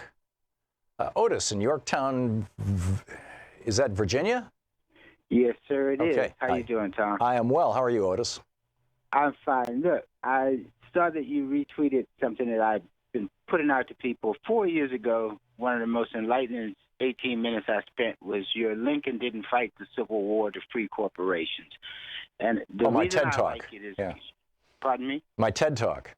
Yeah. Yes, and part of the reason I like it is because you go over the thing about discovering the 20 books in the attic. Mm-hmm. But you also explain that people learn a narrative, and then they find out they maybe have been taught a wrong narrative. Most of these people that call in and complain to you want to argue something they think they know, rather than be willing to accept they may have learned something that isn't quite factual. And I applaud you on those 18 minutes, and I think over the last couple of weeks I've been listening to you, people would serve themselves well if they went back and listened to it, because they would understand the wealth disparity that's going on now is not something new. And you got to be willing to accept that maybe what you thought you knew is incorrect. That's all I wanted to say. Yeah. And you'll know exactly which TED Talk I'm talking about. Yeah, I do. I love your work. It's the only TED Talk I've done, Otis, and you can you can track it down with a search engine. We should probably put it on my website. Otis, thank you for your kind words and thanks for the tweet, and I appreciate the call. Holly in Santa Fe, New Mexico. Hey, Holly, what's up? Good morning, Tom. Tom, I wanted to go back to that caller who just briefly, who was talking about how General Motors should be so grateful to all of us because Obama gave them a bailout. And I know you mention this frequently, but I just want for the record, because I have a feeling this is going to come up a lot now, to remind everybody that General Motors did not get a bailout. They got a loan. They paid it back with interest. The people who got the bailout were the banks. Can you just, if I'm wrong, correct me? But no, you're absolutely right. You're absolutely right. And although you could argue that that loan was a bailout, because at that point in time, there was no bank that would loan that kind of money to General Motors. And, so it took an act of Congress to do it, or an executive action. I'm not sure which it was, but you're right. Barack Obama went ahead and did that. And that saved General Motors. And now GM is, it looks to me like they're just trying to survive. They're anticipating a recession. They're looking at serious competition from overseas. And I would say in many regards, unfair competition. And if you look at Japanese trade practices over the last 40 or 50 years, they have developed a very elaborate system that makes it very hard for American companies to sell cars into Japan and very easy for Japan to sell cars into the United States. And it's not just Japan. The same thing is happening with South Korea, with Kia, and I think Hyundai are both South Korean companies. And the same thing is happening with the German companies, with BMW and Volkswagen. And this is where, when Trump starts talking about tariffs, Americans start going, okay, yeah, I get that. We had tariffs from the George Washington administration until basically the Reagan administration, and it seemed to work just fine. And it really concerns me that this whole trade thing, and GM is kind of emblematic of it. Trump is now saying, and this just broke like 10 minutes ago, Trump is saying that within a week he's going to let us know whether he's going to put a 25% tariff on imported cars. If he does that, he's going to help all of the Republicans who are on his side, because that is, and Holly, thank you for the call, has been the position of the Democratic Party forever, and was only repudiated by part of the Democratic Party in the 90s and the early 2000s. But now it's Trump's position, and it's a popular one.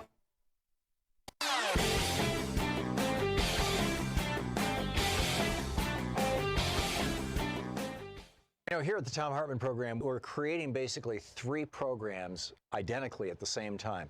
We've got the normal commercial program. We have our television program that is carried by Free Speech TV, and we do fundraisers for Free Speech TV, and a small amount of that money comes back to us, which helps us provide that show to Free Speech TV. So that stream has its own revenue stream in it. And then we also provide a nonprofit radio show with no commercials in it that's completely nonprofit compliant to our Pacifica affiliates, to the stations all over the country, nonprofit stations. We pay for that one because we don't charge them by your support at Patreon. And in exchange for that, over on Patreon, you can get the full 3-hour show, archives of the show, and special clips like this amazing clip that we're just now putting up about 6 ways America is becoming a third world country. Check it out, patreon.com/Thom Hartmann. Thanks so much for watching, and I hope this clip was useful to you, and thanks so much for supporting our program.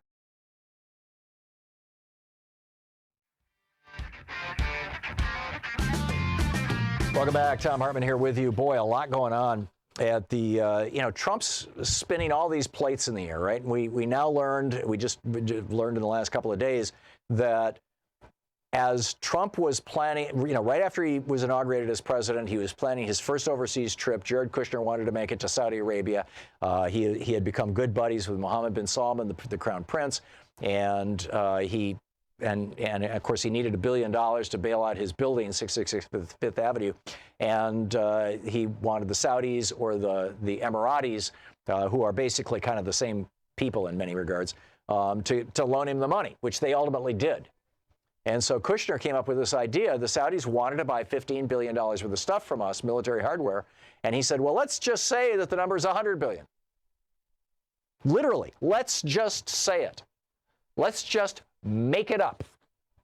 The phrase that Jared Kushner used was symbolically solidify the relationship. But it's only $15 billion, and it's not even been approved, and it's this is nothing. And yet, to defend Jared Kushner and his hundreds of millions of dollars from that region, the White House right now wants to prevent, not wants to, is preventing, the director of the Central Intelligence Agency, Gina Haspel, is preventing her from speaking to the Senate, even in a closed-door session. You may not testify about what happened to Jamal Khashoggi. You may not testify about this. Pompeo and Mattis are going to give tapes, but Haspel actually traveled to Istanbul. She actually listened to the tapes of Khashoggi being murdered, being tortured, being dismembered. She listened to the tapes of the executioners calling the right-hand man of MBS in Saudi Arabia, saying the deed is done if the news reports are accurate. Officials made it clear that the decision for Haspel not to appear in front of the committee came from the White House.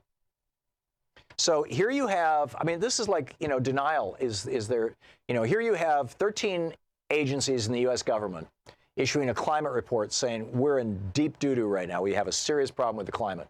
And Trump's saying, I don't believe it.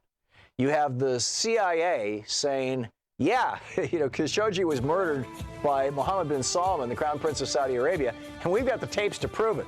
And Trump is saying, not only I don't believe it, but I'm not going to allow my own CIA to testify to the Senate. Which, by the way, is something he can do. The CIA is an executive branch job. Now, the question is, if the Senate subpoenas them and he tries to defy the subpoena, where does that go? Back with your calls and more of the news of the day right after this. You're listening to the Thom Hartmann Program. Call 202-808-9925. So in the last hour, I shared my theory about what's going on with Manafort. I'll recap that when we come back from the break, and I'd like to hear yours, too. Stick around.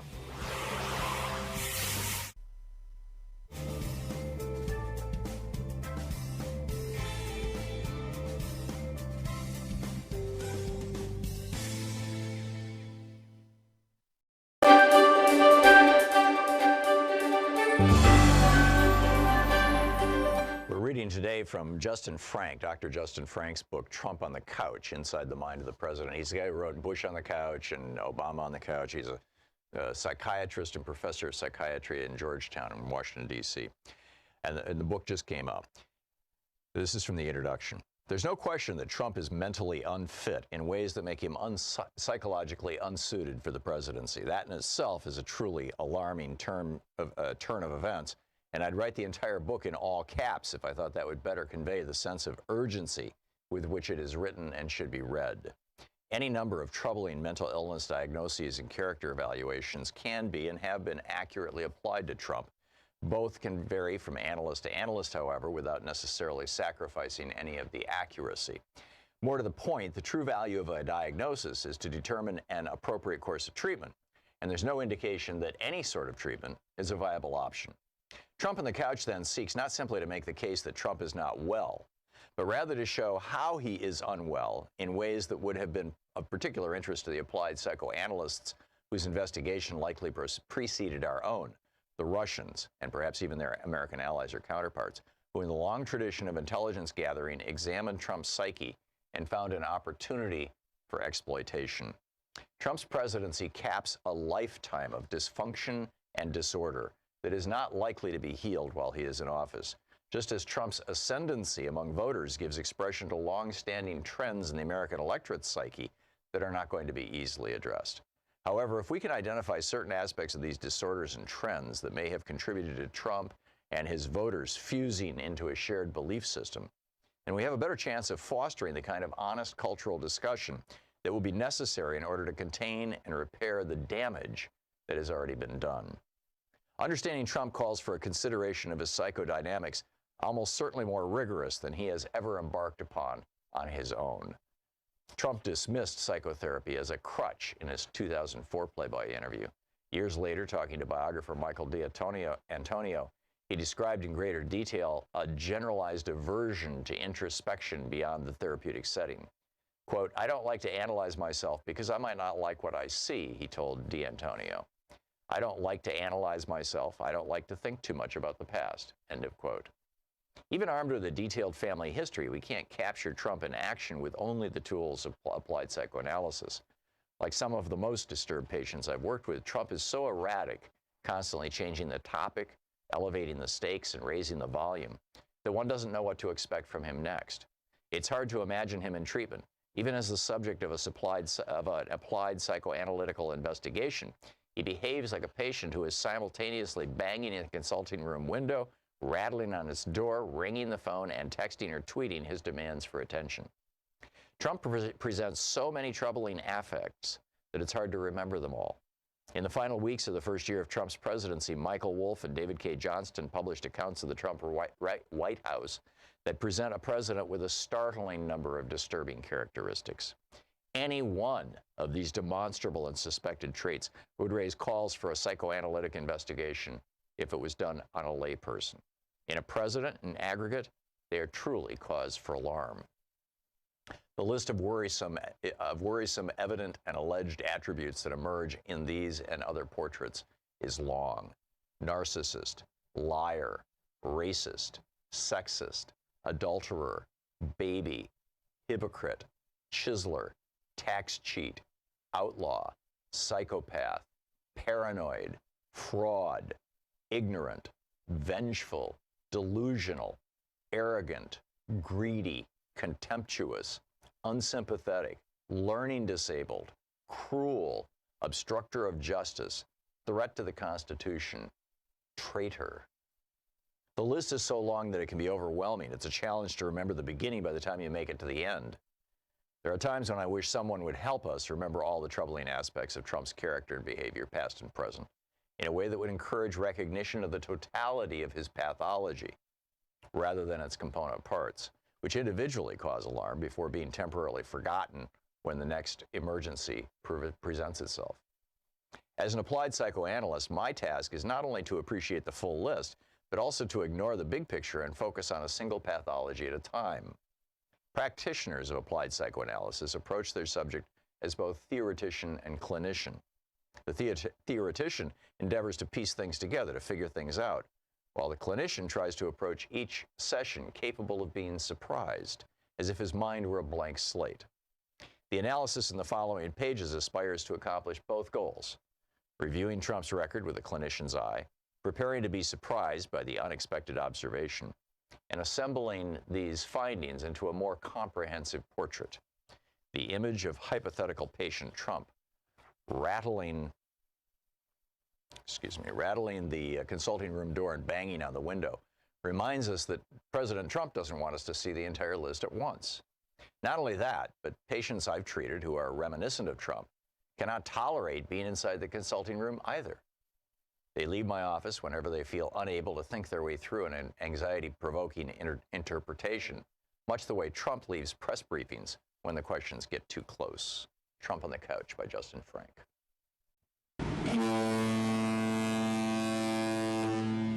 All aboard. It's a once-in-a-lifetime luxury Alaskan cruise on the Regent Seven Seas Mariner, July 24th, 2019.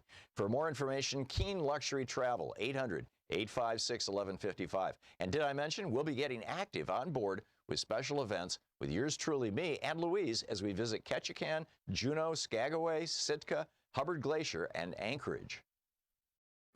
Want to connect with the show online? You can find the Thom Hartmann Program on Facebook, Twitter, and Instagram.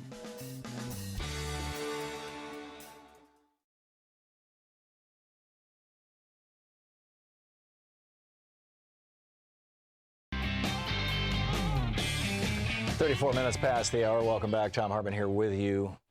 Just apropos of GM, just a quick recap. This from the Financial Times. It went up yesterday. It's still on their homepage today. The second sentence of the article about GM shutting down 7 plants. Shares in the U.S. car maker closed nearly 5% higher after it announced the moves, which were intended to cut $6 billion in costs as GM braces for a downturn in its home market and the impact of the global trade war. Bingo. Anyhow, Michael in Washington, D.C. Hey, Michael, thanks for listening to SiriusXM. What's up? Hi, Tom. How are you today?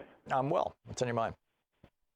So, I guess I'm not calling for anything specific to today's show. I have an issue. I used to be progressive. A lot of my family's still progressive. And I don't know where I lost my way. What does progressive mean to you? Well, I used to believe that, sort of the answer to a lot of problems is more government intervention in those problems. I don't think the progressives, that's not a tenet of progressivism. But the progressive worldview is essentially this, that governments are organized by people to promote the interests of the people that the government serves. It's enshrined in the Constitution. The Constitution, actually, in the Declaration of Independence, in fact. I mean, this came out of the Enlightenment, a very progressive document, which it continued to this day, very, very progressive. And so the question at every step, as you're looking at policy that defines whether it's progressive or not, is who benefits from the policy. Will this policy support the people? Will it support people having more liberty? I mean, genuine liberty? And that's where we get into things like definitions. Like, for example, Canada would tell you that having a national health care system where there's literally no one who doesn't have health insurance increases freedom, because you're not tied to a single employer. You can go off and start your own business if you want. You don't have to worry about losing your health care. You can quit a crappy job and go look for a better job. You can move around the country. You can do whatever you want. You have enhanced your freedom by virtue of having health care. Now, the libertarians would come along and say, no, you've diminished people's freedom because you're forcing them to pay a couple $100 a month in taxes to pay for their health care. And that's where maybe that's what happened because after I started my own business, it's been 17 years now. I think that's what happened is I started writing checks, which I guess you're self-employed, right? And so you have. I've run my own businesses for over 50 years. I really enjoy listening to your show. I listen almost every day. Yeah, no need to butter me up, Michael. I'll still yell at you. No. But I'm just saying, I know a little bit of the background. So you have written the checks to the IRS. Sure. Personally. And I think that makes such a huge difference, at least in my life, for the way that I think about where taxes go. But again, this goes to policy, Michael. I mean, to say that taxes are inherently good or bad is an idiotic statement. Taxes are simply an instrument. It's like saying a scalpel is good or bad, right? Depends on whether it's in Freddy Krueger's hand or your surgeon, right? Level, and if if you can sustain it, and if you're. Well, it's not even that. It's what is it being used for? If the tax dollars are being used to support, public education, which we know has a tangible benefit, every dollar invested in free college, we know from the experience that we had after World War II with the GI Bill. Literally, every dollar that was spent by the federal government with our tax dollars, your and my tax dollars, or actually our grandparents' tax dollars, every dollar that was spent, for example, educating Louise's father, who came back from World War II and became an attorney and became the assistant attorney general for the state of Michigan, got his law degree on the GI Bill, or my dad, who only went to college for 2 years before mom got pregnant with me and had to drop out, but his life was changed by that experience in a positive way. For every dollar it costs us, we get $7 back in additional tax revenue throughout the lifetime of these people. It's an investment. It's a good investment. On the other hand, if we're spending half of our federal budget building bombs that we're going to drop on other people, that's the least efficient way to stimulate an economy and to make things grow. So we've got a federal budget. There's part of the taxes that I pay that I cringe about. I'm very unhappy with, and there's part of the taxes that I pay that I'm quite enthusiastic about. But the key is not to say taxes are good or bad. The key is to say we need to seize control of policy making so that we can make sure that the way that the money that is raised by taxes are good or bad. Now, you can also, the other argument for and against taxes is that taxes not only are a source of revenue for a government, but they are also a way of altering the behavior of citizens. And in other words, if you get a deduction from your taxes for having a mortgage, but not for having a credit card, you're more likely to buy a house than put something on your credit card. And that we've changed our tax law to do that. But now there's all kinds of weird and perverse incentives in the tax law that benefit very, very rich people and that screw the average working person. These things need to be changed, Michael, but I don't see where this is like a crisis of progressivism or anything. Well, it is in a sense, though, because like the people that we, as progressives, if I were to put myself back in that camp, and I think I'm looking at like Chuck Schumer and Nancy Pelosi and all these people that are sort of the heads of it all, are all wildly rich people who would never, like the health care for all. They would not have, they wouldn't do. I don't think Chuck Schumer and Nancy Pelosi are wildly rich. They are, though. I mean, Dianne Feinstein is, but she married a billionaire. Most of us. I mean, they're way richer than most of us are. I don't know that that's the case, Michael. What about all the celebrities that are so rich and stuff? What does that have to do with anything? And the simple thing is, if you're concerned about politicians getting wealthy, then support progressive legislation like Bernie Sanders has proposed on numerous occasions to stop the revolving door, to break up the ability of politicians to trade on their connections, basically. I mean, we used to have these ethics laws. They were passed in the 70s following the Nixon scandals, and some of them got blown up by the Supreme Court, and most of them just simply got reversed during the Reagan era. And we could go back to that. But what is that? I mean, I guess it helps. I think maybe I've gone more towards the libertarian side of progressive. Well, if you want to end up being a rich man in a poor country, if you want to end up in a dog-eat-dog world, if you want to end up with epidemics sweeping across the country because half the country doesn't have health insurance and has no access to health care, if you want to end up with public schools that have been gutted and an uneducated populace, if you want to end up with toll roads going everywhere so that you have to pay some corporation, and keep in mind the toll roads in Indiana are owned by an Australian corporation now that Mike Pence privatized. If you want to end up in that world, go libertarian, Michael. But I'm telling you, it's not anything that I want. Michael, thank you for the call. I'm out of time here, or at least, I want to move along. James in Orlando, West Virginia. Hey, James, what's on your mind today? Hello, Mr. Hartman. Thank you so much. Sure. You are a true gentleman, and you're very intelligent, and I thank you for that and sharing it with the nation. Thank you, James. I don't know, you're probably aware of this, but when Roosevelt was in during the Great Depression, they put on quotas and tariffs on goods and services coming into the United States to protect the American workers. Well, they didn't just start that after World War II, James. That was started by George Washington. It was Alexander Hamilton who in 1791 was asked by Washington to come up with an industrialization plan for the United States. He proposed it in 1793. You can Google it. It's called Hamilton's 11-point plan on American manufacturers. And George Washington, between then and the Adams administration in 1796, put pretty much all those things into place. And they stood in place right up until basically the Reagan administration. Well, that was my point. When Reagan got in there, Newt Gingrich made a contract with all the wealthy people in the United States that he would bust every union and make every union that he didn't bust so weak he couldn't help the people that was in the union. And so what they did, they took all the tariffs and the quotas off, and it was a Republican Congress, it was a Republican Senate, and it was a Republican president that took all those protections off. And what happened was they sent all our jobs to China.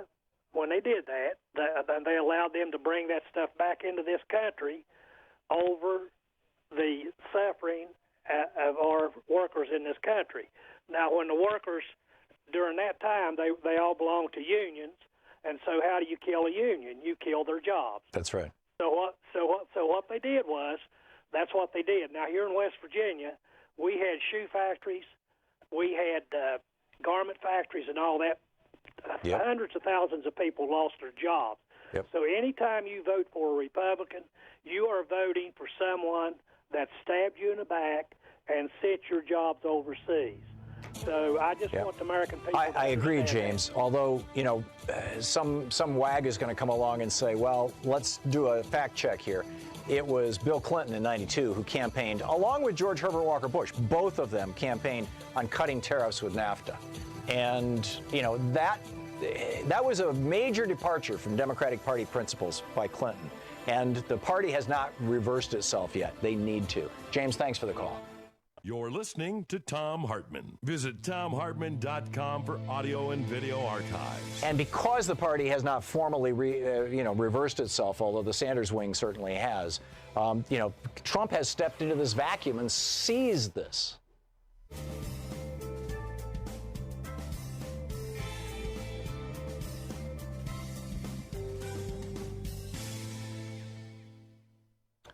And welcome back, Doug in Moreno Valley, California. Hey, Doug, what's on your mind today? Greetings and my compliments. I'm confused. He's going to put tariffs on foreign cars, but they're made in the United States, so how can they be imported? Right. Well, that's going to present a bit of a problem for Mr. Trump, although an awful lot of the cars that are sold in the United States actually are imported from Japan and South Korea specifically, and Germany. So, you know, if he tariffs those cars, it will have a favorable impact on GM and Ford. It's just if this is the problem, Doug, with the way that Trump is doing this. The president doesn't have an explicit power to set tariffs, because tariffs are taxes, and taxes have to be set by Congress. The Constitution explicitly says Congress shall establish, can raise money and spend money. The president cannot. And, it's right there in Article 1, Section 8, in fact.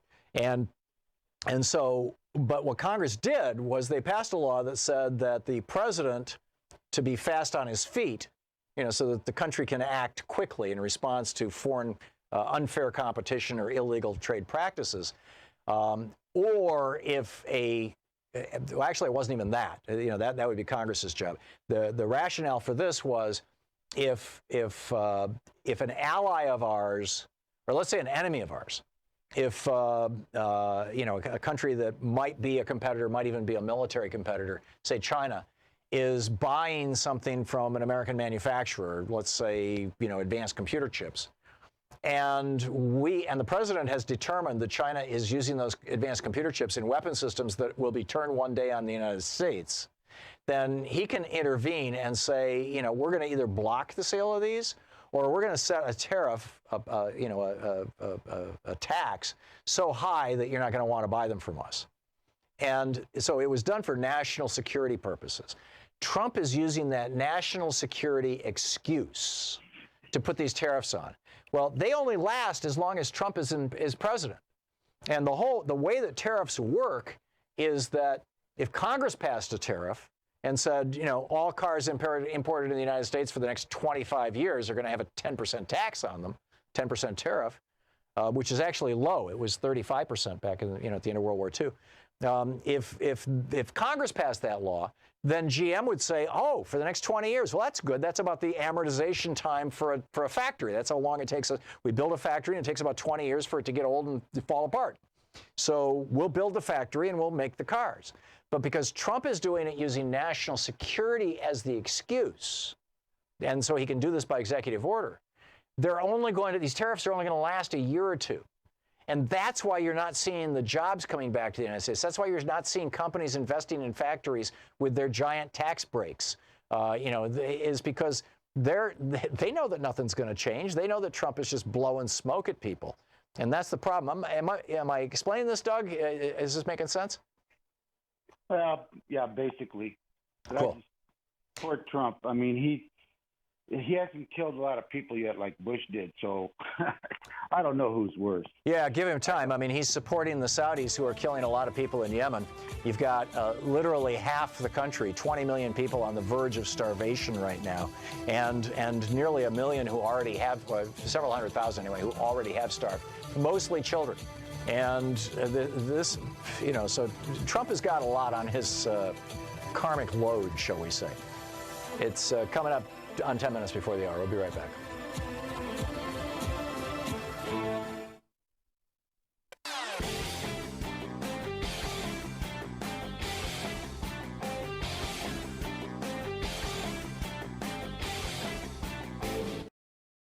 Here at the Thom Hartmann Program, we're creating basically 3 programs identically at the same time.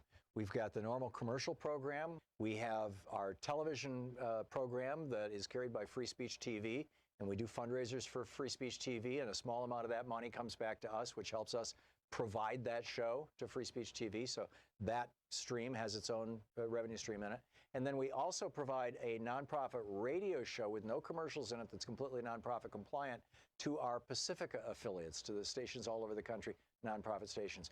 We pay for that one because we don't charge them by your support at Patreon. And in exchange for that, over on Patreon, you can get the full 3-hour show, archives of the show, and special clips like this amazing clip that we're just now putting up about 6 ways America is becoming a third world country. Check it out, patreon.com/Thom Hartmann. Thanks so much for watching, and I hope this clip was useful to you, and thanks so much for supporting our program. Want to connect with the show online? You can find the Thom Hartmann Program on Facebook, Twitter, and Instagram. Back in with Talk Media News and find out what's going on in the world today. This report brought to you by goatsfortheoldgoat.com and Loving What You Do. Ellen Ratner's new book. On the line with us is Talk Media News's chief foreign correspondent based in New York at the United Nations, Luke Vargas. You can follow him on Twitter at The Courier. Luke, welcome back to the program. Thank you so much. So European leaders trying to figure out what to do about this new crisis between Russia and Ukraine. It seems to me that if this doesn't blow up badly, both, is Poroshenko the name of the Ukrainian prime minister? Correct, yes. Yeah. President, yes. Right, the president. Both Poroshenko and Putin win. I mean, Ukraine is in a depression right now. They're the poorest country in Europe. Poroshenko's got like a 20 some odd % approval rating. He's largely increasingly hated by his people, and he's standing for re-election in March. Putin has a similar problem in Russia, particularly as the price of oil goes down, since their economy is so dependent on oil.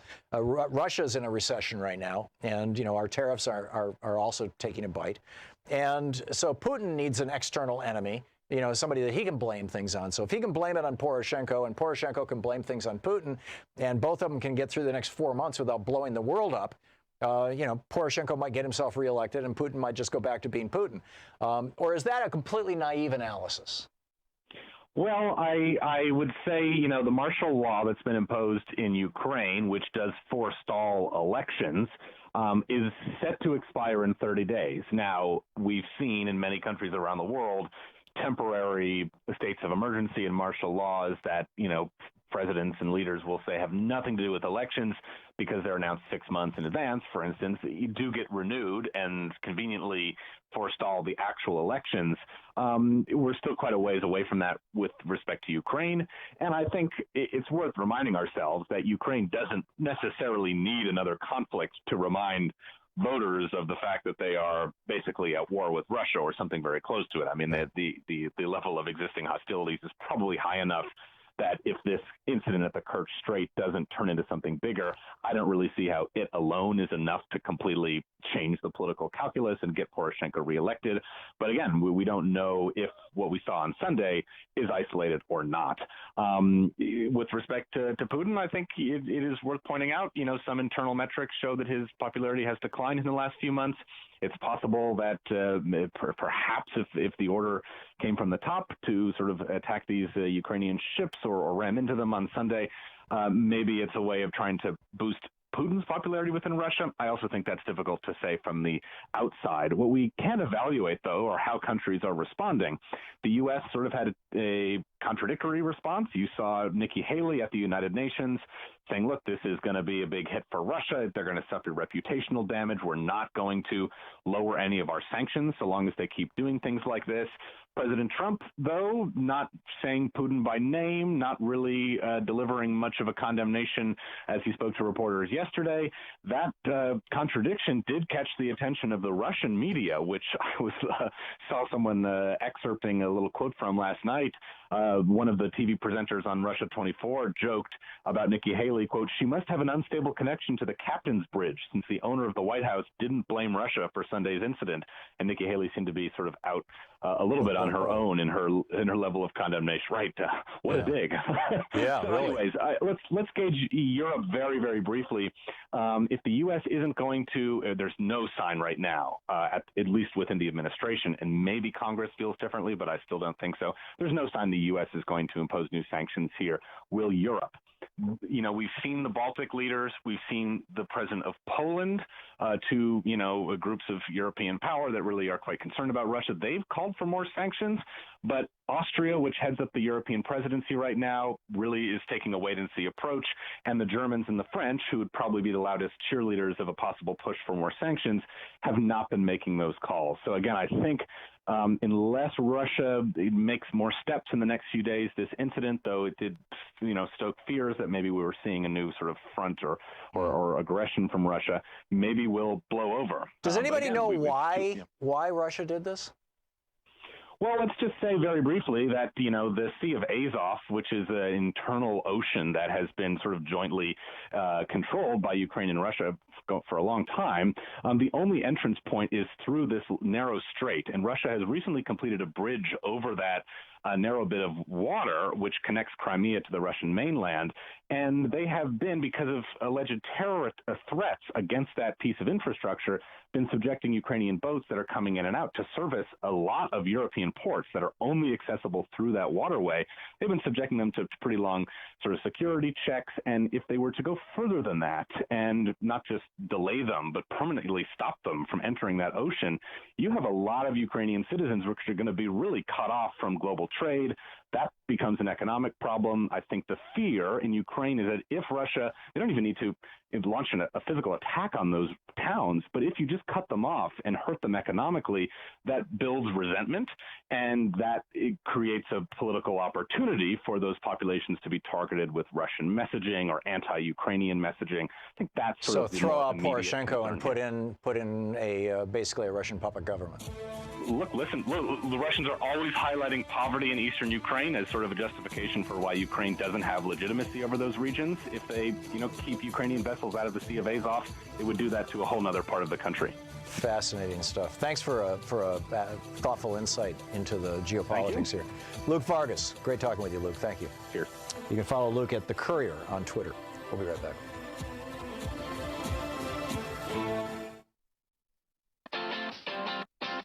You're listening to Thom Hartmann.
can support this program at patreon.com/Thom Hartmann, Thom Hartmann with 2 N's. You're helping our team at the Thom Hartmann Program to air our show for free on nonprofit radio and cable stations. And what you get for that is supporter-only videos from me. You can watch the entire show, all 3 hours of our program, and past shows all 3 hours, anytime you want, just by becoming a member.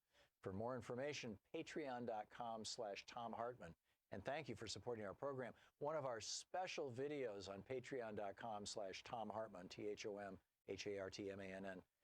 it is titled, Could Civilization Be Extinct by 2026?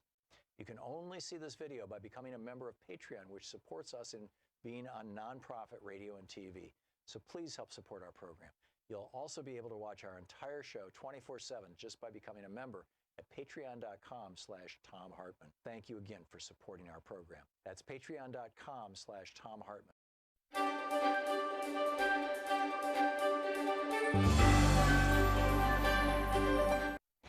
Our book today is Age of Discovery, Navigating the Storms of Our Second Renaissance by Ian Golden and Chris Kutarna. The paperback edition is now out. This is from Chapter 1, titled To Flounder or Flourish. If Michelangelo were reborn right now amidst all the turmoil that marks this shocking moment we're in, would he flounder or flourish again? Every year, millions of people file into the Sistine Chapel to stare up and wonder at Michelangelo Buonarroti's creation of Adam. Millions more pay homage to Leonardo da Vinci's Mona Lisa. Through 5 centuries, we have carefully preserved such Renaissance masterpieces and cherished them as objects of beauty and inspiration. But they also challenge us. The artists who crafted these feats of genius 500 years ago did not inhabit some magical age of universal beauty, but rather a tumultuous moment, marked by historic milestones and discoveries, yes, but also wrenching upheaval. Their world was tangling together in a way that it had never done before. Excuse me, thanks to Gutenberg's recent invention of the printing press, 1450s, Columbus's discovery of the New World, 1492, and Vasco da Gama's discovery of a sea route to Asia's riches, 1497. And humanity's fortunes were changing, in some ways radically. The Black Death had tapered off, Europe's population was recovering, and public health, wealth, and education were all rising. Genius flourished under these conditions, as evidenced by artistic achievements, especially from the 1490s to the 1520s. By Copernicus's revolutionary theories of a sun-centered cosmos, 1510, and by similar advances in a wide range of fields from biology to engineering to navigation to medicine. Basic common sense truths that had stood unquestioned for centuries, even millennia, were eroding away. The earth did not stand still. The sun still did not revolve around it. The known world wasn't even half of the whole. The human heart wasn't the soul, it was a pump. In mere decades, printing boosted the production of books from hundreds to millions per year. And these weird facts and new ideas traveled farther, faster, and faster than had ever been possible. But risk flourished too. Terrifying new diseases spread like wildfire on both sides of the now connected Atlantic. The Ottoman Turks, backed by the new weapon of gunpowder, conquered the Eastern Mediterranean for Islam in a stunning series of land and naval victories that cast a threatening gloom over all of Europe. Martin Luther, 1483 to 1546, leveraged Gutenberg's press to broadcast a new narrative that society's hallowed institutions served only to fatten their own hierarchies. It spread faster than compliant elites could fathom. Europe broke into Protestant and Catholic halves. War and refugee crises ignited continent-wide. Meanwhile, the populist priest Girolamo Savonarola, 1452 to 1498, ignited a real fire, the bonfire of the vanities in Florence, the very heart of Renaissance Europe. With apocalyptic sermons, Savonarola stoked people's worst reactions to rapid change. He promised Florentines a return to past glories if only they would join him in his campaign to burn away weak elites and their corrupt agendas. Enough did so that he was able to lord over the Republic as a de facto king until 4 years later, his political enemies literally crucified him. Such was the age in which on 8 September 1504 in Florence, Italy, Michelangelo unveiled his statue of David in the city's main square. Standing over 5 meters tall, weighing in at over 6 tons of fine Carrara marble, David was an instant monument to the city's wealth and to that sculptor's skill. David and Goliath was a familiar Old Testament story about a brave young warrior who, in true underdog fashion, improbably defeated a giant foe in a single combat. But with hammer and chisel, Michelangelo fixed into stone a monument no one had seen before. It must have caused some confusion for those present at the unveiling. David's face and neck were tense. His brow was furrowed and his eyes focused determinedly upon some distant point. He stood not triumphant atop the corpse of his enemy, the standard portrayal, but ready with the implacable resolve of one who knows his next step but not its outcome. And then they saw the artist's meaning clearly. Michelangelo carved David in that fateful moment between decision and action, between realizing what he must do and summoning the courage to do it. They knew that moment. They were in it. We are in it too. The present age is a contest between the good and bad consequences of global entanglement and human development, between forces of inclusion and exclusion, between flourishing genius and flourishing risks. Whether we each flourish or flounder, and whether the 21st century goes down in the history books as one of humanity's best or worst, depends on what we all do to promote the possibilities and dampen the dangers that this contest brings. The stakes could not be higher. We each have the perilous fortune to have been born into an historic moment, a decisive moment, when events and choices in our own lifetime will dictate the circumstances of many, many lifetimes to come.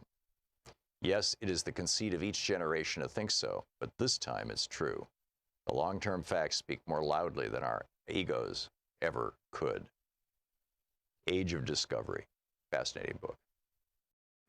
Want to connect with the show online? You can find the Thom Hartmann Program on Facebook, Twitter, and Instagram.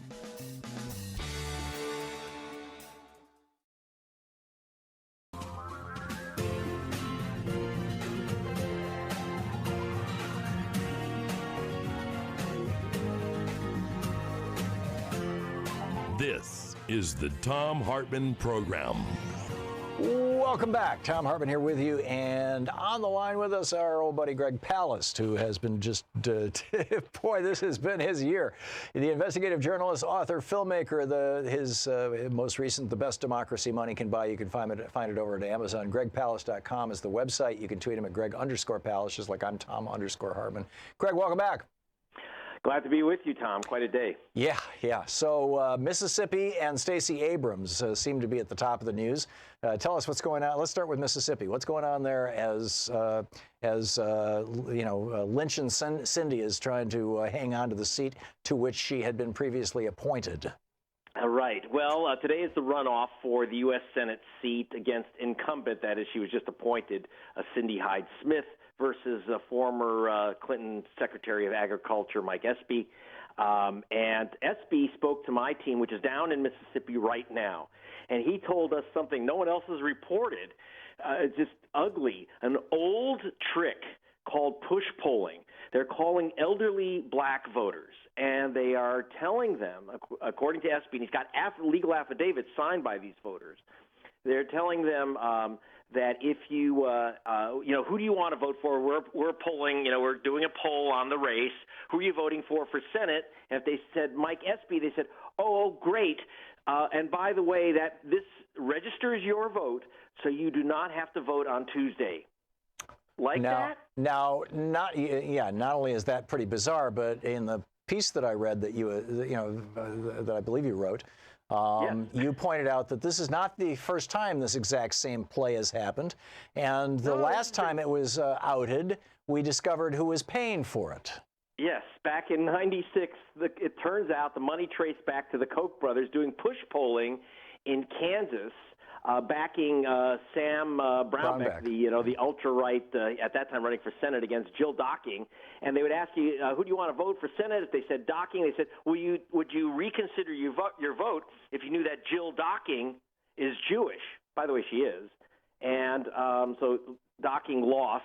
So that was a case. That's a typical case of push polling. By the way, there was one other case in George Bush. Someone supporting George W. Bush, I can't say it's Bush, did push polling on McCain when they were running in the primaries back in 2000 when they were asking people if they would still vote for McCain, knowing that he had fathered a black illegitimate child. Right, and this was based on then, yeah. This is a major scandal, and this was in the Carolinas that this was happening, and of course he has a daughter that they adopted from Bangladesh, or he's no longer with us. I mean, he had one.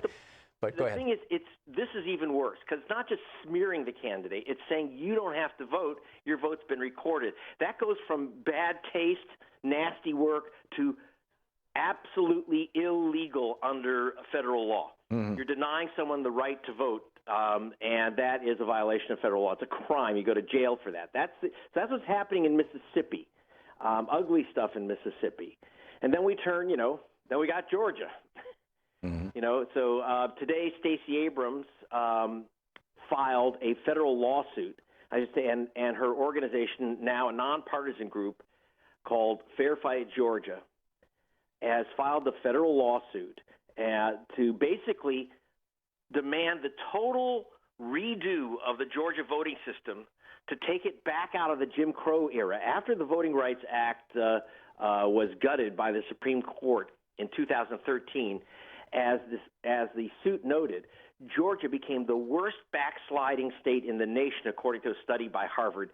On every single count of Jim Crow trickery, Georgia was in the front of the line. Mm-hmm. And from cutting back early voting, but they also, I was glad that they picked up because I'd been talking to their attorneys. Again, I couldn't do it until Stacey Abrams set up a nonpartisan organization. Two things that I'd brought to their attention. One is the massive refusal to hand people provisional ballots, which is required by law. And thank you, Tom, for getting me in touch with ex-Congressman Ney, who actually wrote that provision saying voters wrongly purged from the voter rolls can get a provisional ballot and challenge it. Well, what Brian Kemp did, he put out the word to not allow people whom he had purged wrongly to even get a provisional ballot to challenge that purge. Right. That's been put into the lawsuit. I did tell them to get a hold of Congressman Ney to talk about why that is in the law to stop this kind of racist trickery. Yep. And in fact, Bob Ney told me, and this is in the article that I wrote, that after the law was passed, he was the congressman from Ohio. He was a Republican. And Michael, what was his name? The guy who was the Secretary of State. Oh, Ken Blackwell. Ken Blackwell, that's right. Yeah, Blackwell. And Ken Blackwell was still refusing to give people provisional ballots, and he was still purging people, et cetera, et cetera. And he said he confronted Blackwell about it, and Blackwell said, I'm just going to keep on doing this. Tough luck, Bob. And then we end up also in the Stacey Abrams lawsuit. As you know, I did, and we discussed on our program, and this is how the word got out, that we had the list of all the people wrongly purged, 340,134 people, which we know for certain were wrongly purged. She's taking that on. That's at the top of her suit, taking on the Georgia law that basically authorized Kemp, in violation of the Constitution, in violation of federal law, to remove people because they failed to vote and failed to return a postcard. I call it purge by postcard. Right. They call it use it or lose it. But we used to call it caging. Yeah, and so what it is, and by the way, they explained how this hits voters of color in the face because of this whole postcard scam. Because if you're a poor kid or even a student, you don't have to be poor, and you're moving around, you're not even getting that postcard to return this piece of junk mail, and you lose your vote. Right. They also had this exact match business and proof of citizenship, which is used also in Georgia, and they said 1/4, even though it's only like 2% of the voting public in Georgia is Asian American, 1/4 of the people who were denied the right to vote under this, this exact match system where every single letter and space in your name has to match the voting records and your driver's license, that 1/4 of the people who lost their vote were Asian American. By the way, Asian Americans vote about 75% Democratic in Georgia, so they knew who they were going after. 3/4 of the people who got knocked out by this process are non-white. So tell me, was this to protect the voter rolls, or was this to run a sophisticated Jim Crow operation? And that's what Stacey Abrams' lawsuit is about.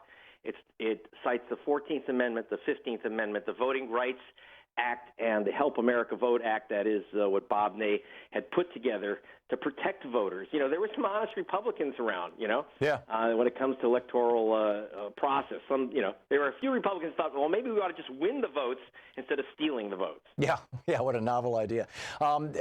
Before we wrap this up, Greg, if I could just go back to Mississippi for a moment. I have not heard anything about purge lists coming out of Mississippi. Has their Secretary of State been running a fairly, clean game there, or were they part of the Chris Kobach's, whole interstate cross-check thing? Completely. They were in the Kobach operation, and in fact, my lawyers have already notified them that they're going to end up in federal court unless they turn over all the information on the purge list that they got from Chris Kobach. So they did a whole Kobach on the voter rolls of Mississippi. You look at the population of Mississippi, there is no reason for that to be a red state.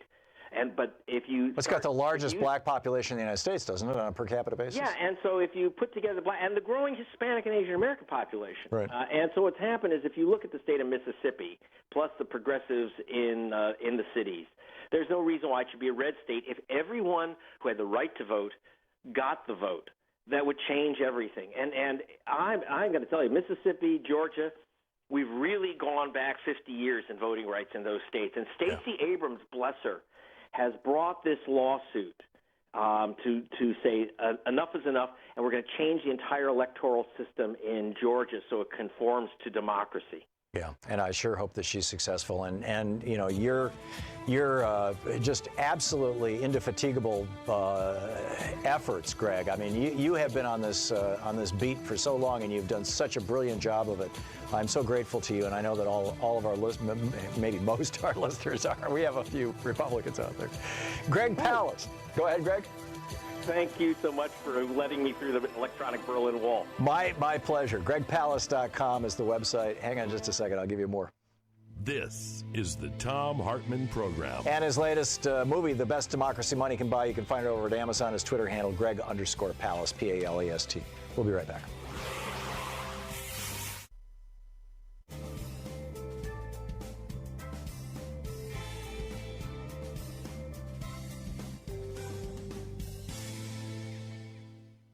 And welcome back. Charles in South Dent, California. Am I saying that right, Charles? No, it's Southgate. Southgate. Oh, okay. So what's up, Charles? Yes. Well, Tom, this might be a little bit off the subject, but I was just wondering, and I see it all the time, how bad is inflation hitting us, and how bad a shape is the dollar going to be in? Yeah, inflation right now is running a little over 2%. I think it's in the neighborhood of approaching 3%. And I don't see anything on the horizon that is inflationary. It's, oil is not as big a part of our economy as it was back in the 70s when the Arabs, blocked our oil imports and the price of oil exploded here in the United States, which is what produced that inflation of that era. I think our greatest risk right now is not inflation, Charles, it's deflation. It's the value of the dollar falling, which is what we saw in the 1930s and what we saw for a year or so after the crash of the Bush crash of 2008. And that is what concerns me a lot, because that's deflation. Deflation is walks you right straight into the open arms of a depression. Right. Okay. So yes, sir. Thank you very much, Tom. Okay, thanks a lot, Charles. Good to hear from you. Eddie in Los Angeles. Hey, Eddie, what's up? How you doing, Tom? Good. Great discussions as always. Regarding a caller earlier that you had from Florida, where she was concerned regarding some Spanish-speaking construction workers near a black slum. I'm paraphrasing what the caller had said. Right. That concerned me. The tone concerned me because it seemed like she was equating Spanish-speaking workers and being near a black slum. I'm not really sure how those two equate to one of the major ways legitimate workers. Yeah, one of the. Now I don't know Florida, I'm in LA, so seeing Spanish-speaking construction workers is what exactly is a black slum? Also, Right. Well, it's a poor area that is largely populated by African Americans, and you know, if she was in Florida, it's entirely possible that the construction workers she saw were actually Puerto Ricans, you know, who had fled the hurricane, who are U.S. passport carrying citizens.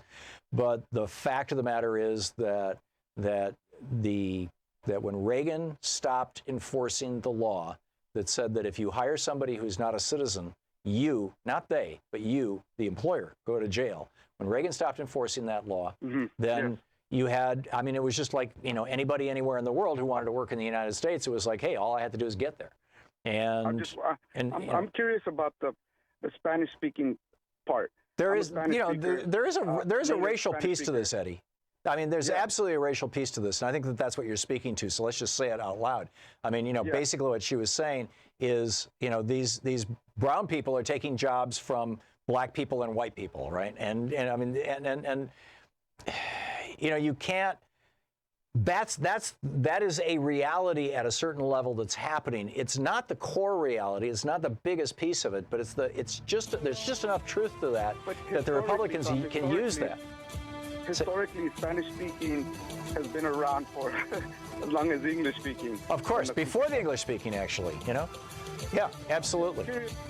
Continue to slam Spanish-speaking people. I get it. I get it. And I, you know, this should be exclusively a discussion about, you know, immigration and what's appropriate. Eddie, thanks for the call. We'll be right back. You can support this program at patreon.com/Thom Hartmann, Thom Hartmann with 2 N's. You're helping our team at the Thom Hartmann Program to air our show for free on nonprofit radio and cable stations. And what you get for that is supporter-only videos from me. You can watch the entire show, all 3 hours of our program, and past shows, all 3 hours, anytime you want, just by becoming a member. For more information, patreon.com/Thom Hartmann.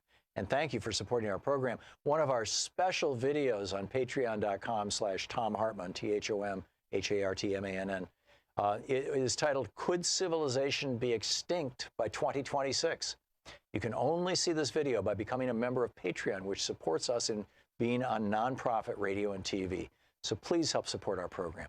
You'll also be able to watch our entire show 24/7 just by becoming a member at patreon.com/Thom Hartmann. Thank you again for supporting our program. That's patreon.com/Thom Hartmann. Want to connect with the show online? You can find the Thom Hartmann Program on Facebook, Twitter, and Instagram.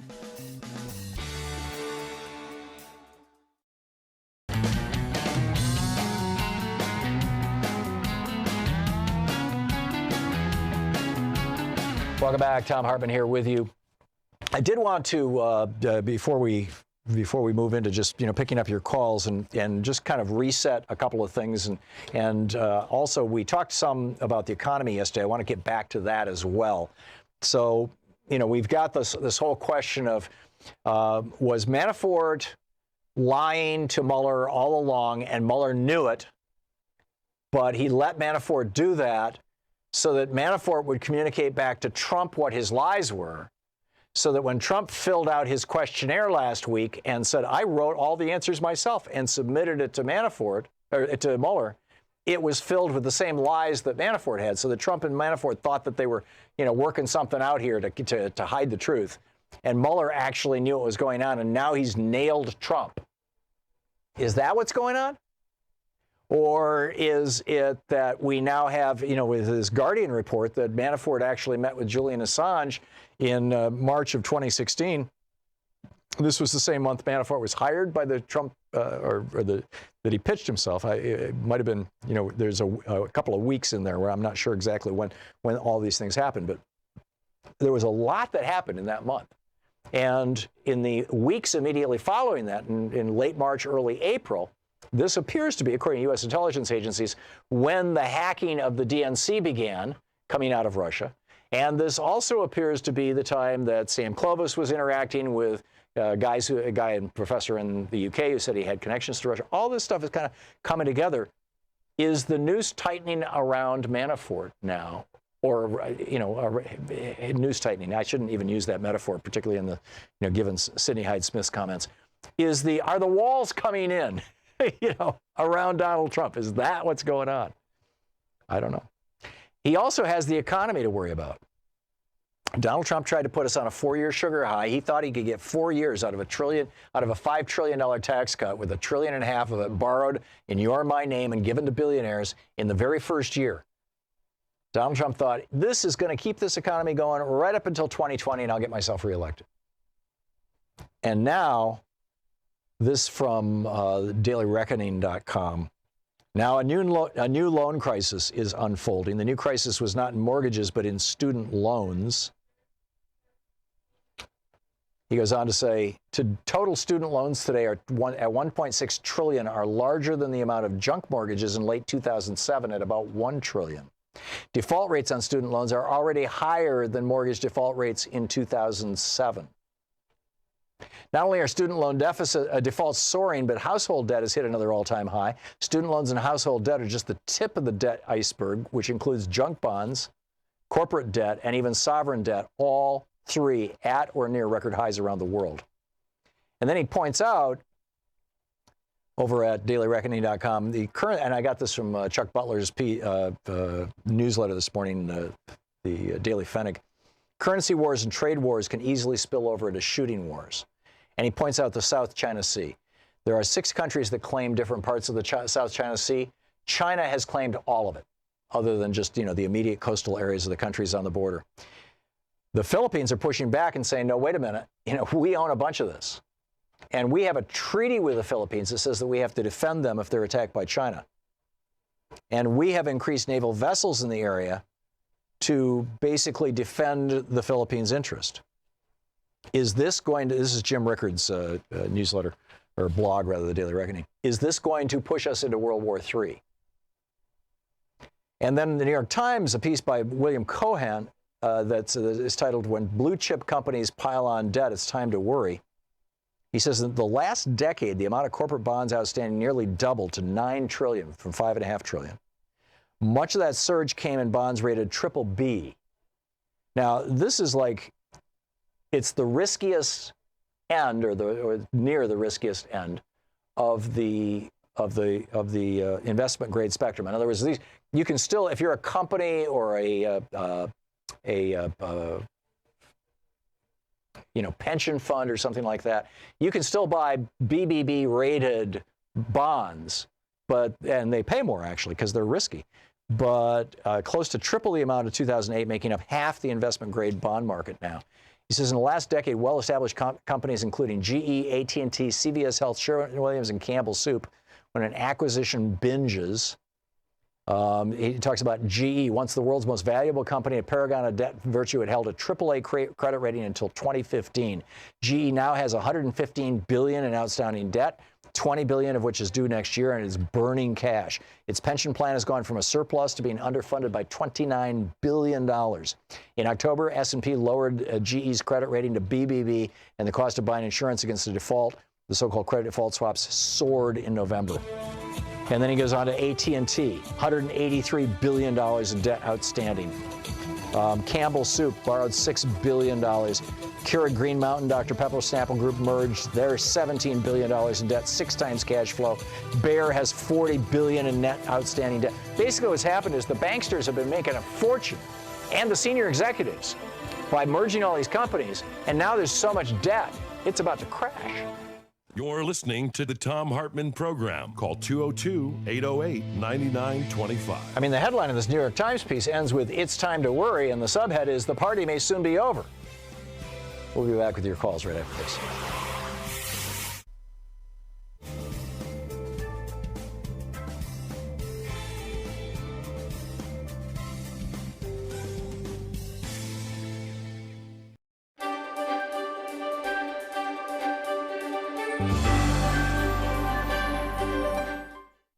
Today, we're reading about Thunderdome politics, an uncivil war taking back our democracy in an age of Trumpian disinformation and Thunderdome politics by Greg Sargent, the Washington Post columnist. This is from his chapter on voter suppression. It's page 37. Republicans and Democrats inhabit different political realities, as mentioned in a previous chapter. But there are certain facts about our politics that are just objectively true. One of them is this: Generally speaking, efforts to make it harder to vote are almost always pushed by Republicans. You cannot understand what is happening in American politics right now without recognizing this stark and very fundamental difference between the two major political parties. During this decade, procedural hurdles were put into place in around 20 states that in some manner or other have made it harder to vote or to register to vote, or have undone previous efforts to make voting or registering easier, or have otherwise threatened serious disenfranchisement. Most of them were the creation of Republican lawmakers and officials. The difference in the two parties' national platforms for 2016 tells the story. The GOP platform champions additional hurdles that are absurdly disproportionate to the phantom abuse it alleges, while the Democratic platform champions multiple specific ways to make it easier to vote, not harder. The most common and controversial of methods used by Republicans to suppress Democratic turnout is the requirement that would-be voters present identification at the polls. The game here tends to turn on requiring forms of ID that some groups are less likely to have, making participation harder for them. Other restrictions include techniques like cutting back on early voting and making it harder to register, both of which have, in recent years, been instituted in multiple states. Republicans who have passed laws making it harder to vote have tended to claim such measures are necessary to protect against, quote, voter fraud. We'll look at this in more detail below, but for now, note that most of the states that have passed such measures did so while under Republican control. As New York University political scientist Samuel Isikoff has memorably put it, the single predictor necessary to determine whether a state will impose voter access restrictions is whether Republicans control the ballot access process. Scholars trace the modern era of warfare over election rules to the intensely contested presidential election of 2000, in which a divided Supreme Court halted the recount in Florida, throwing the presidency to George W. Bush. The closeness and partisan acrimony of that contest, combined with the intense national focus on election rules that accompanied the court battle over it, helped persuade both parties to invest much more attention and energy on those rules. As a result, both the implementation of measures restricting the ballot and the legal battles over them have intensified in recent years. A brief glance at the surprising history of voter ID laws begins to tell the story of this tightening. In the 1970s, several states implemented voter ID measures, but all of them provided for ways that voters without the proper ID could cast a ballot. By 2000, there were 14 such laws, and they had been implemented by politicians in both parties. But by the mid-2000s, amid rising post-2000 acrimony, a handful of red states began implementing voter ID laws that the nonpartisan National Conference of State Legislatures described as, quote, strict, meaning that they make it easy to disqualify those who don't pass muster. After one of those laws in Indiana was challenged and then upheld in 2008 by the Supreme Court, an escalation began that gained momentum in the Obama era. From 2010 onward, the adoption of voter ID laws in general, and of strict ones in particular, accelerated. Though a handful were blocked in the courts, as of this writing, a total of 34 states have voter ID laws in effect, 24 that are deemed non-strict and 10 that are deemed strict. The strict ones are in red states or in swing states where they were implemented by Republicans. The story is very similar if you evaluate the state's voting rules in a broader way, by including not just voter ID measures, but also cutbacks to early voting and restrictions on registration. Here the trend is just as pronounced. After the 2010 elections, the Brennan Center for Justice documented a sharp rise in efforts to pass such measures in the state legislatures across the country. Not all these efforts bore fruit, but many did. By the time voting took place in Election Day 2016, some 14 states had these new restrictions in place for the first time in a presidential election. Now, as of this writing, by the Brennan Center's count, some 20 states have successfully implemented either strict voting ID requirements or cutbacks to early voting or restrictions on registration or other measures with meaningful disenfranchising effects. If you're a liberal who's frustrated by the seemingly unbreakable Republican dominance of national politics, not to mention GOP control of most state governments across the country, then the chances are that these restrictions figure heavily into your explanation of this GOP supremacy. Indeed, social media has been absolutely saturated in recent years with variations of the lament that Republican political dominance is largely maintained through a combination of nefarious and undemocratic tactics, such as ballot restrictions that keep constituencies unfriendly to the GOP from voting, and extreme gerrymanders that have built a fortress around the GOP's majority in the House of Representatives. Democrats frequently invoke the GOP's use of these tactics, often justifiably, to raise money and to galvanize turnout. This narrative contains some important truths. Some of the forms that these restrictions on voting access have taken in recent years are diabolically obvious in their efforts to keep constituencies supportive of Democrats from voting. Still others boast the distinction of being more insidiously designed and thus less obvious in their intentions. The book is An Uncivil War by Greg Sargent of The Washington Post.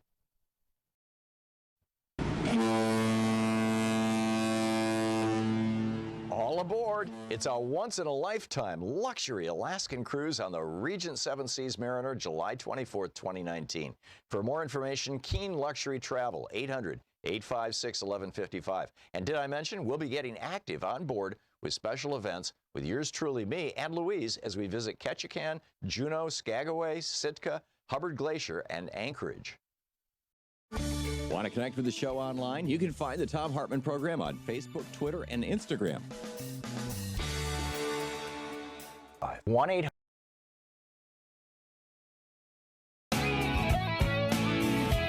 Welcome back. It's 34 minutes past the hour. Thom Hartmann here with you. Sam in Palm Springs, California. Hey, Sam, what's on your mind today? Tom, I'd like to talk to you about something that might be very sensitive, and I hope you give me a moment to discuss it.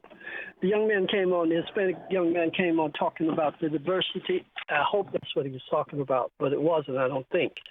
It's not that African Americans are looking at Hispanics as taking their jobs. It's that they're looking at Hispanics as becoming the next racist in employment. It's when they get to a position of being able to employ African Americans, they don't do it. I'm in California as well as the other young man is. Mm-hmm. Do you realize that there's not one Mexican restaurant in California that has an African American working in it? I don't know that to be a fact, Sam, but okay. But that's the fact. That's a fact. In addition to that, most of the problem that is occurring right now, and it's going to be a problem eventually, is that all of the jobs that are given to high-ranking Hispanics, they do not come back and return that favor to African Americans. Although we've worked with them and we've worked to push them where they are, they're not doing the same thing with African Americans. I work with the missing face of diversity. And in this state, California alone, there's not a gas station in California that has an African American working in from the desert to the sea, Southern California. I don't think you know that for a fact, Sam. I know it for a fact, and you can find out.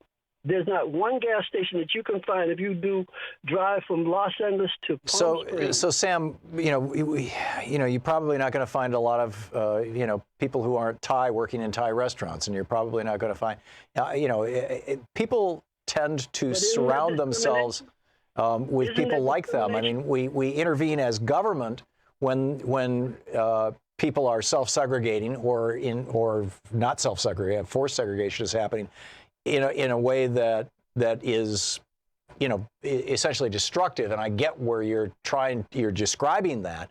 What's your solution? My solution is no problem with solution. I'm just saying let's be diverse. Let's deal with diversity. So the solution is, why don't we just all love each other and see? I don't think that's enough. I think that if you go back and you look at what happened in the 1960s and 70s with integration in our schools, that until the Supreme Court blew it up. And I think the case was Cooper or something. It was the one that followed a couple of years on from Brown.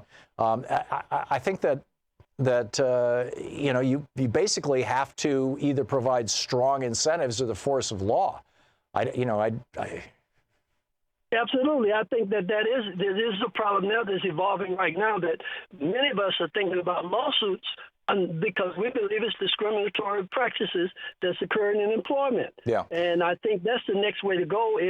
And it's been going on forever, Sam. And this is a great place, by the way, for a conversation about reparations to begin, which is programs that are basically affirmative action. Affirmative action programs could be viewed as a form of reparations, but they have to be sustained over time, and they have to be able to get past the Supreme Court, which is a real problem right now with the right-wingers on the court.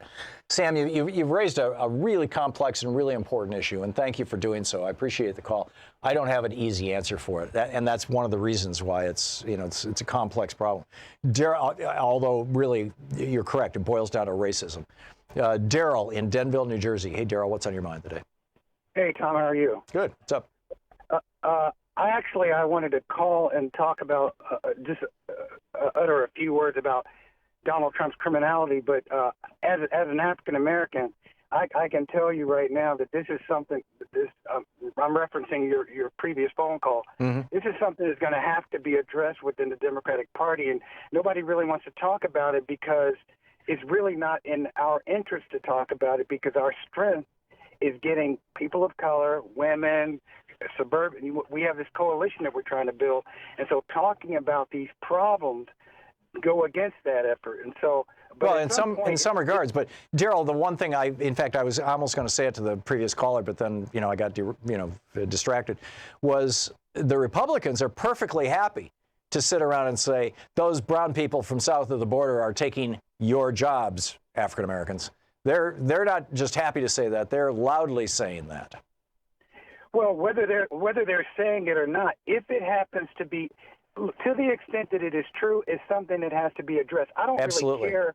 I'm not moved by what Republicans say, because Republicans have a whole different agenda. So I'm not moved by that. What they're trying to do is suppress the vote by other means. That when they bring this up, but that's not why I called. I really called to talk about the fact that people need to realize Donald Trump is an organized crime figure who happens to be president of the United States. That's right. It's that simple. He's always been that. He's been that since he was dealing with Fat Tony Salerno back in the 1970s and 1980s. Yep. So this is not new, and the rules in terms of how we deal with a president who is a criminal president, they have to be different for this guy. So this whole Justice Department prohibition against indicting a sitting president, that has to go out the window. We need to treat him in the same way and investigate him the same way that John Gotti was investigated. Yeah. I mean, it's really that. I absolutely agree with you, Daryl. And it looks like what Mueller is looking at is RICO charges.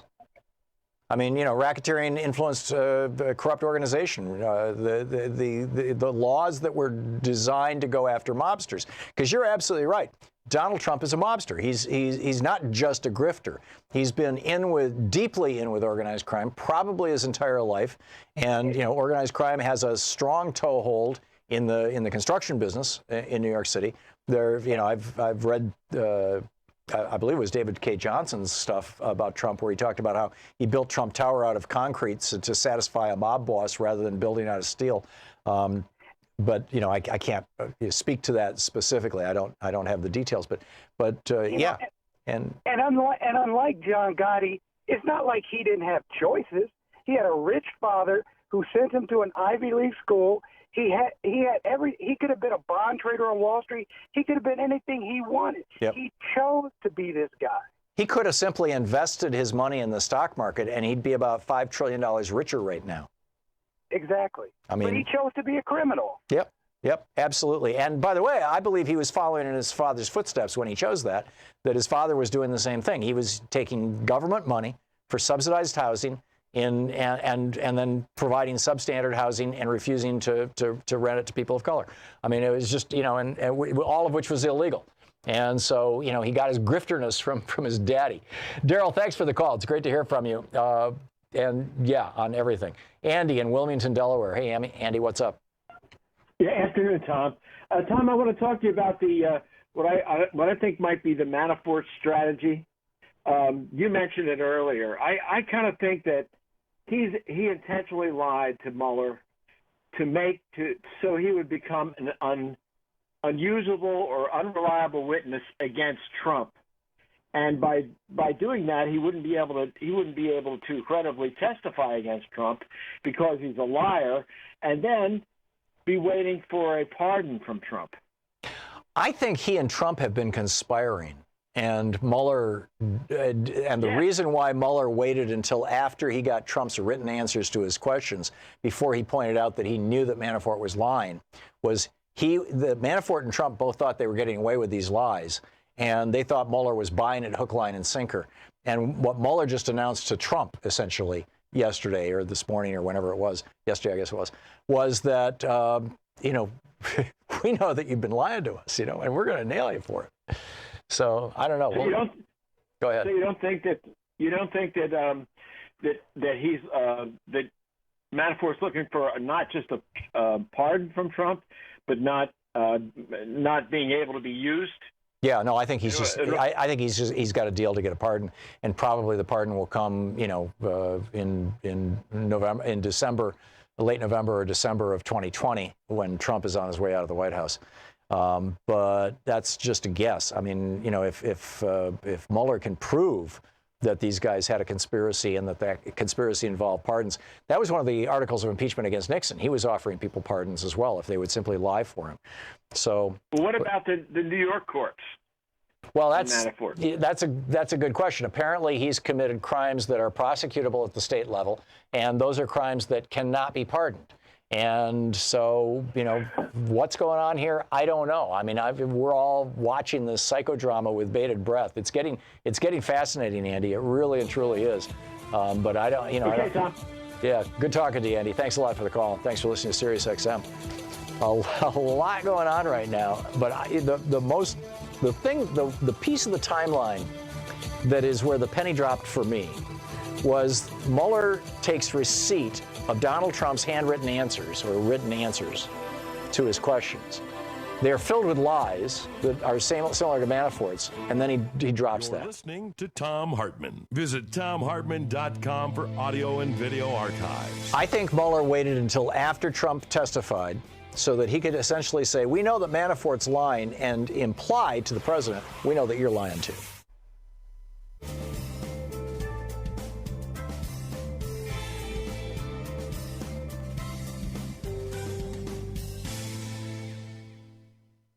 And welcome back. Jeff, watching Free Speech TV in Wisconsin. What's the name of that town? Is it Minong? Minong. Okay. So what's up, Jeff? Well, up in northern Michigan here, they're shutting down one of the prisons, you know, and they're saying they're going to save themselves $15 million. Right. How much do we pay to keep our you know, citizens in jail here, seeing how we have so many people in jail? A lot. More than any other country in the world. I believe it averages around $700 per day per prisoner, but I could be wrong on that. You know, is there any way we could spend that money in our communities way better than jails? Everybody else does. I mean, all the other developed countries in the world. We have more people in prison than South Africa did when it was an apartheid regime. You know, we have more people in prison than literally any other country in the world. We have more people in prison than Burma, you know, Myanmar, a repressive police state. We have more people in prison than China, another repressive police state. On a per capita basis, we have more people in prison. We beat the world on this, and you know, it's an insanely wrong and destructive thing. The answer to this, Jeff, is to have a rational take on imprisonment. Did you ever see Michael Moore's movie Where to Invade Next? Jeff? No, I did not. I strongly recommend that you go out and find that. I'm guessing you can probably rent it on Amazon or Netflix or something, but it's Where to Invade Next. It's the movie before his current one. And in that movie, he goes to Norway and he looks at their prison system. And it's just amazing. It's just amazing. We are steeped in barbarity in this country. We are living in the 14th century. Prison-wise, we use rape as a tool of force in prison, as a way of controlling prisoner behavior and punishing people. We use solitary confinement in a way that literally is not used by any other developed country in the world. We are using the tools associated with imprisonment, which, according to the United Nations and treaties that we are a signatory to, are illegal. We are using these routinely against people, in many cases, people who are nonviolent, in some cases, people who are essentially political prisoners, particularly the drug prisoners. And it is just so wrong. And you know, we've got to clean this act up. I mean, this is just so wrong. So Jeff, what's the prison is closing in your part of or in northern Michigan there near you? Is the main concern that the local community is going to be losing jobs? Is that what people are talking about? Yeah, I believe that's what it is. You know, same way with Detroit. You know, all the jobs there from GM shutting down. You know, yeah, jobs. It's always jobs. You know, and you know, I know that the prison jobs. You know, that they're sure the guards are there. You know, but again, like you said, we spend so much money per capita per person in jail, whereas you know, if you're a person with a disability living out in a community, it'd be nice to get $700 a day. Yeah, even a week. Yeah, or even a month. It's in some cases. Yeah, excellent points, Jeff. No, we are wasting so much money in two areas that are the total love childs, you know, total embrace of the Republican Party: our military and our prisons. We are wasting so much money in these two areas, and there's so much we could be doing to bring ourselves into the first world and not be stupid about these things. Things that the whole rest of the world has proved, you know, work. Jeff, thanks a lot for the call. Check out Michael Moore's movie, Where to Invade, next. We'll be right back.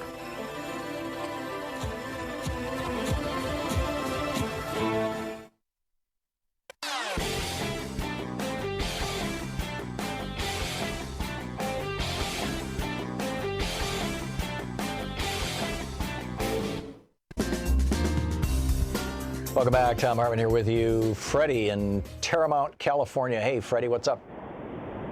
Hey, how are you, Tom? How you doing? Good. What's on your mind? Well, first of all, I just want to tell you I enjoy your show. I've been listening for a few months now, and I love how you keep people informed and in the know. Thank you. And I just wanted to tell you I appreciate that. Thank you, Freddie. What's on your mind, though? Well, you had a caller before. He was from California, and he was talking about how there's not an African-American that works in a Mexican restaurant, and there's not an African-American that works in a gas station, and that's totally untrue. I live in Paramount, California, which is kind of a suburb of Los Angeles, the main city of Los Angeles, and there's plenty of jobs to go around. I mean, we all work in unity. We all live together. Paramount is right next to Compton, which is predominantly Latin and Black community, and I see, African Americans working in gas stations all the time. Yeah. And, it's that type of mentality and that type of, I guess you would say, untrueness or this fake, fake facts that getting pushed out there, and that's what's separating people. Yeah, these are racist generalizations, Freddie. Exactly, and I was never brought up that way, and my parents, my grandparents, I'm part Latin American and also part Native American. Mm-hmm. So, our whole thing, if anybody was to be angry about migrants taking work and coming into this country, I'd say my Native American side would come in and say we're mad about it, but it started in 1492.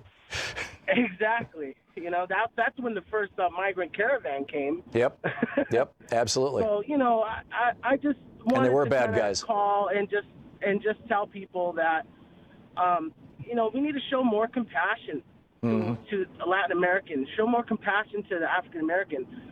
You have a lot of right-wingers that are very heavy Bible-driven and promote Christianity. And if they were to read the Bible, Jesus, the prophet, was a very compassionate man who welcomed asylum seekers. Yeah. So, if that's the hypocrisy about it, and that's what makes me so upset. Yeah, in fact, in Matthew 25, Jesus said, I was a stranger and you did not take me in, and therefore you're going with the goats to hell. It's just totally explicit. Freddie, thank you. That was such an eloquent,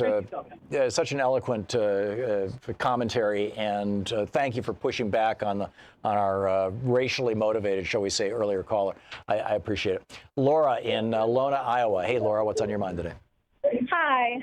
Hi, Tom. I just wanted to touch base on something that came up for me recently. My son and my daughter are both in school. We moved from Colorado to Iowa for our vote counts now.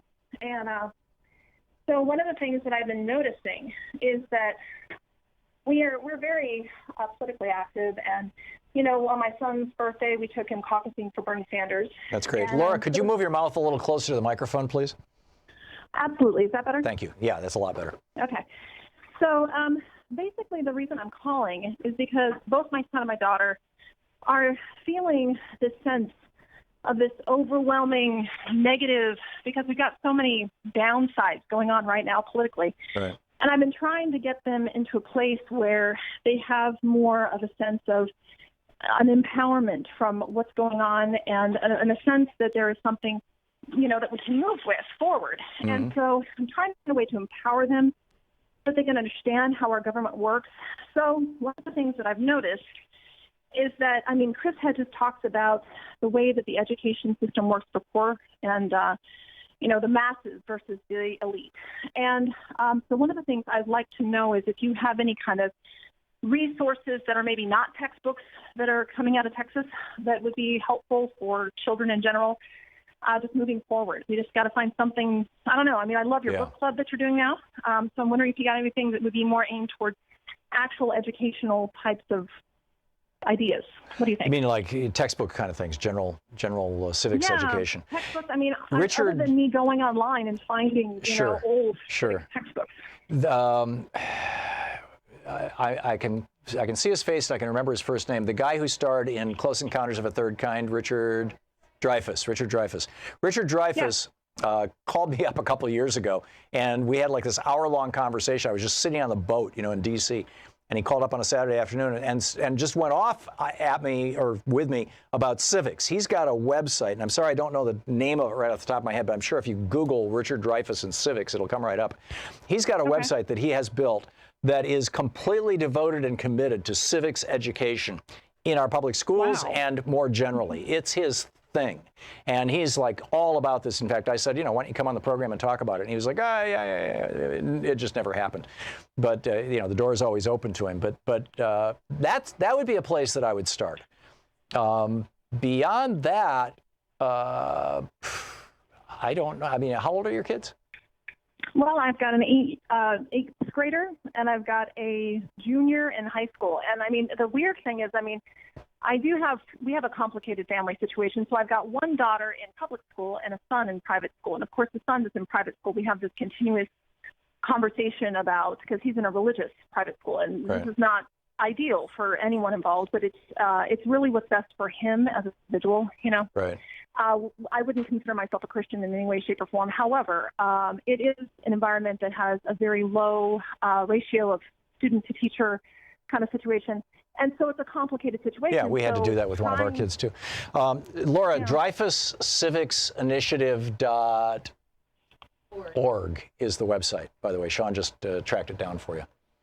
Thank you so much, Sean. Thank you so much, Tom. And I just want to say I've been listening to you for about a decade, and I adore your show, and thank you again for everything you do. Thanks a lot. You know, there are a lot of excellent books out there, Laura, that, you know, go through the politics and economics section of a bookstore, you know, online or physical. I think you could find a lot of good stuff that you could use to round out your kids' education. You know, I'm not going to recommend my own books, but if I were to, I would start with Screwed. Oh, we already have some. Okay. Laura, thanks a lot for the call. It's great to hear from you. Good talking with you. My apologies to everybody else on hold. We'll get to you tomorrow. In fact, Congressman Pocan is going to be with us tomorrow. We got a big day, so, you know, get ready. And in the meantime, don't forget, democracy is not a spectator sport. As Bernie said every week, as President Obama used to say, you are a key component of it. Get out there, get active, tag, you're it. We'll see you tomorrow. Have a great afternoon.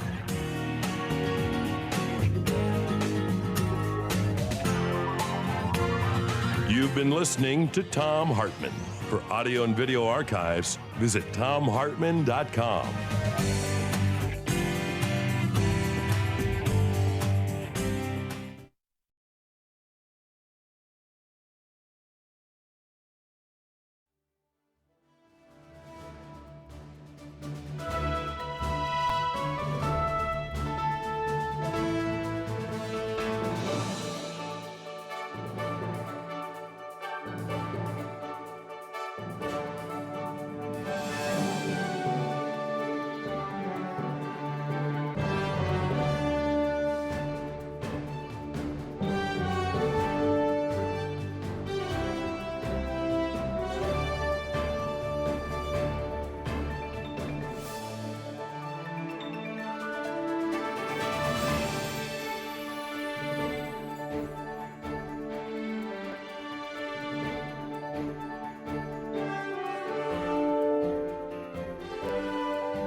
You can support this program at patreon.com.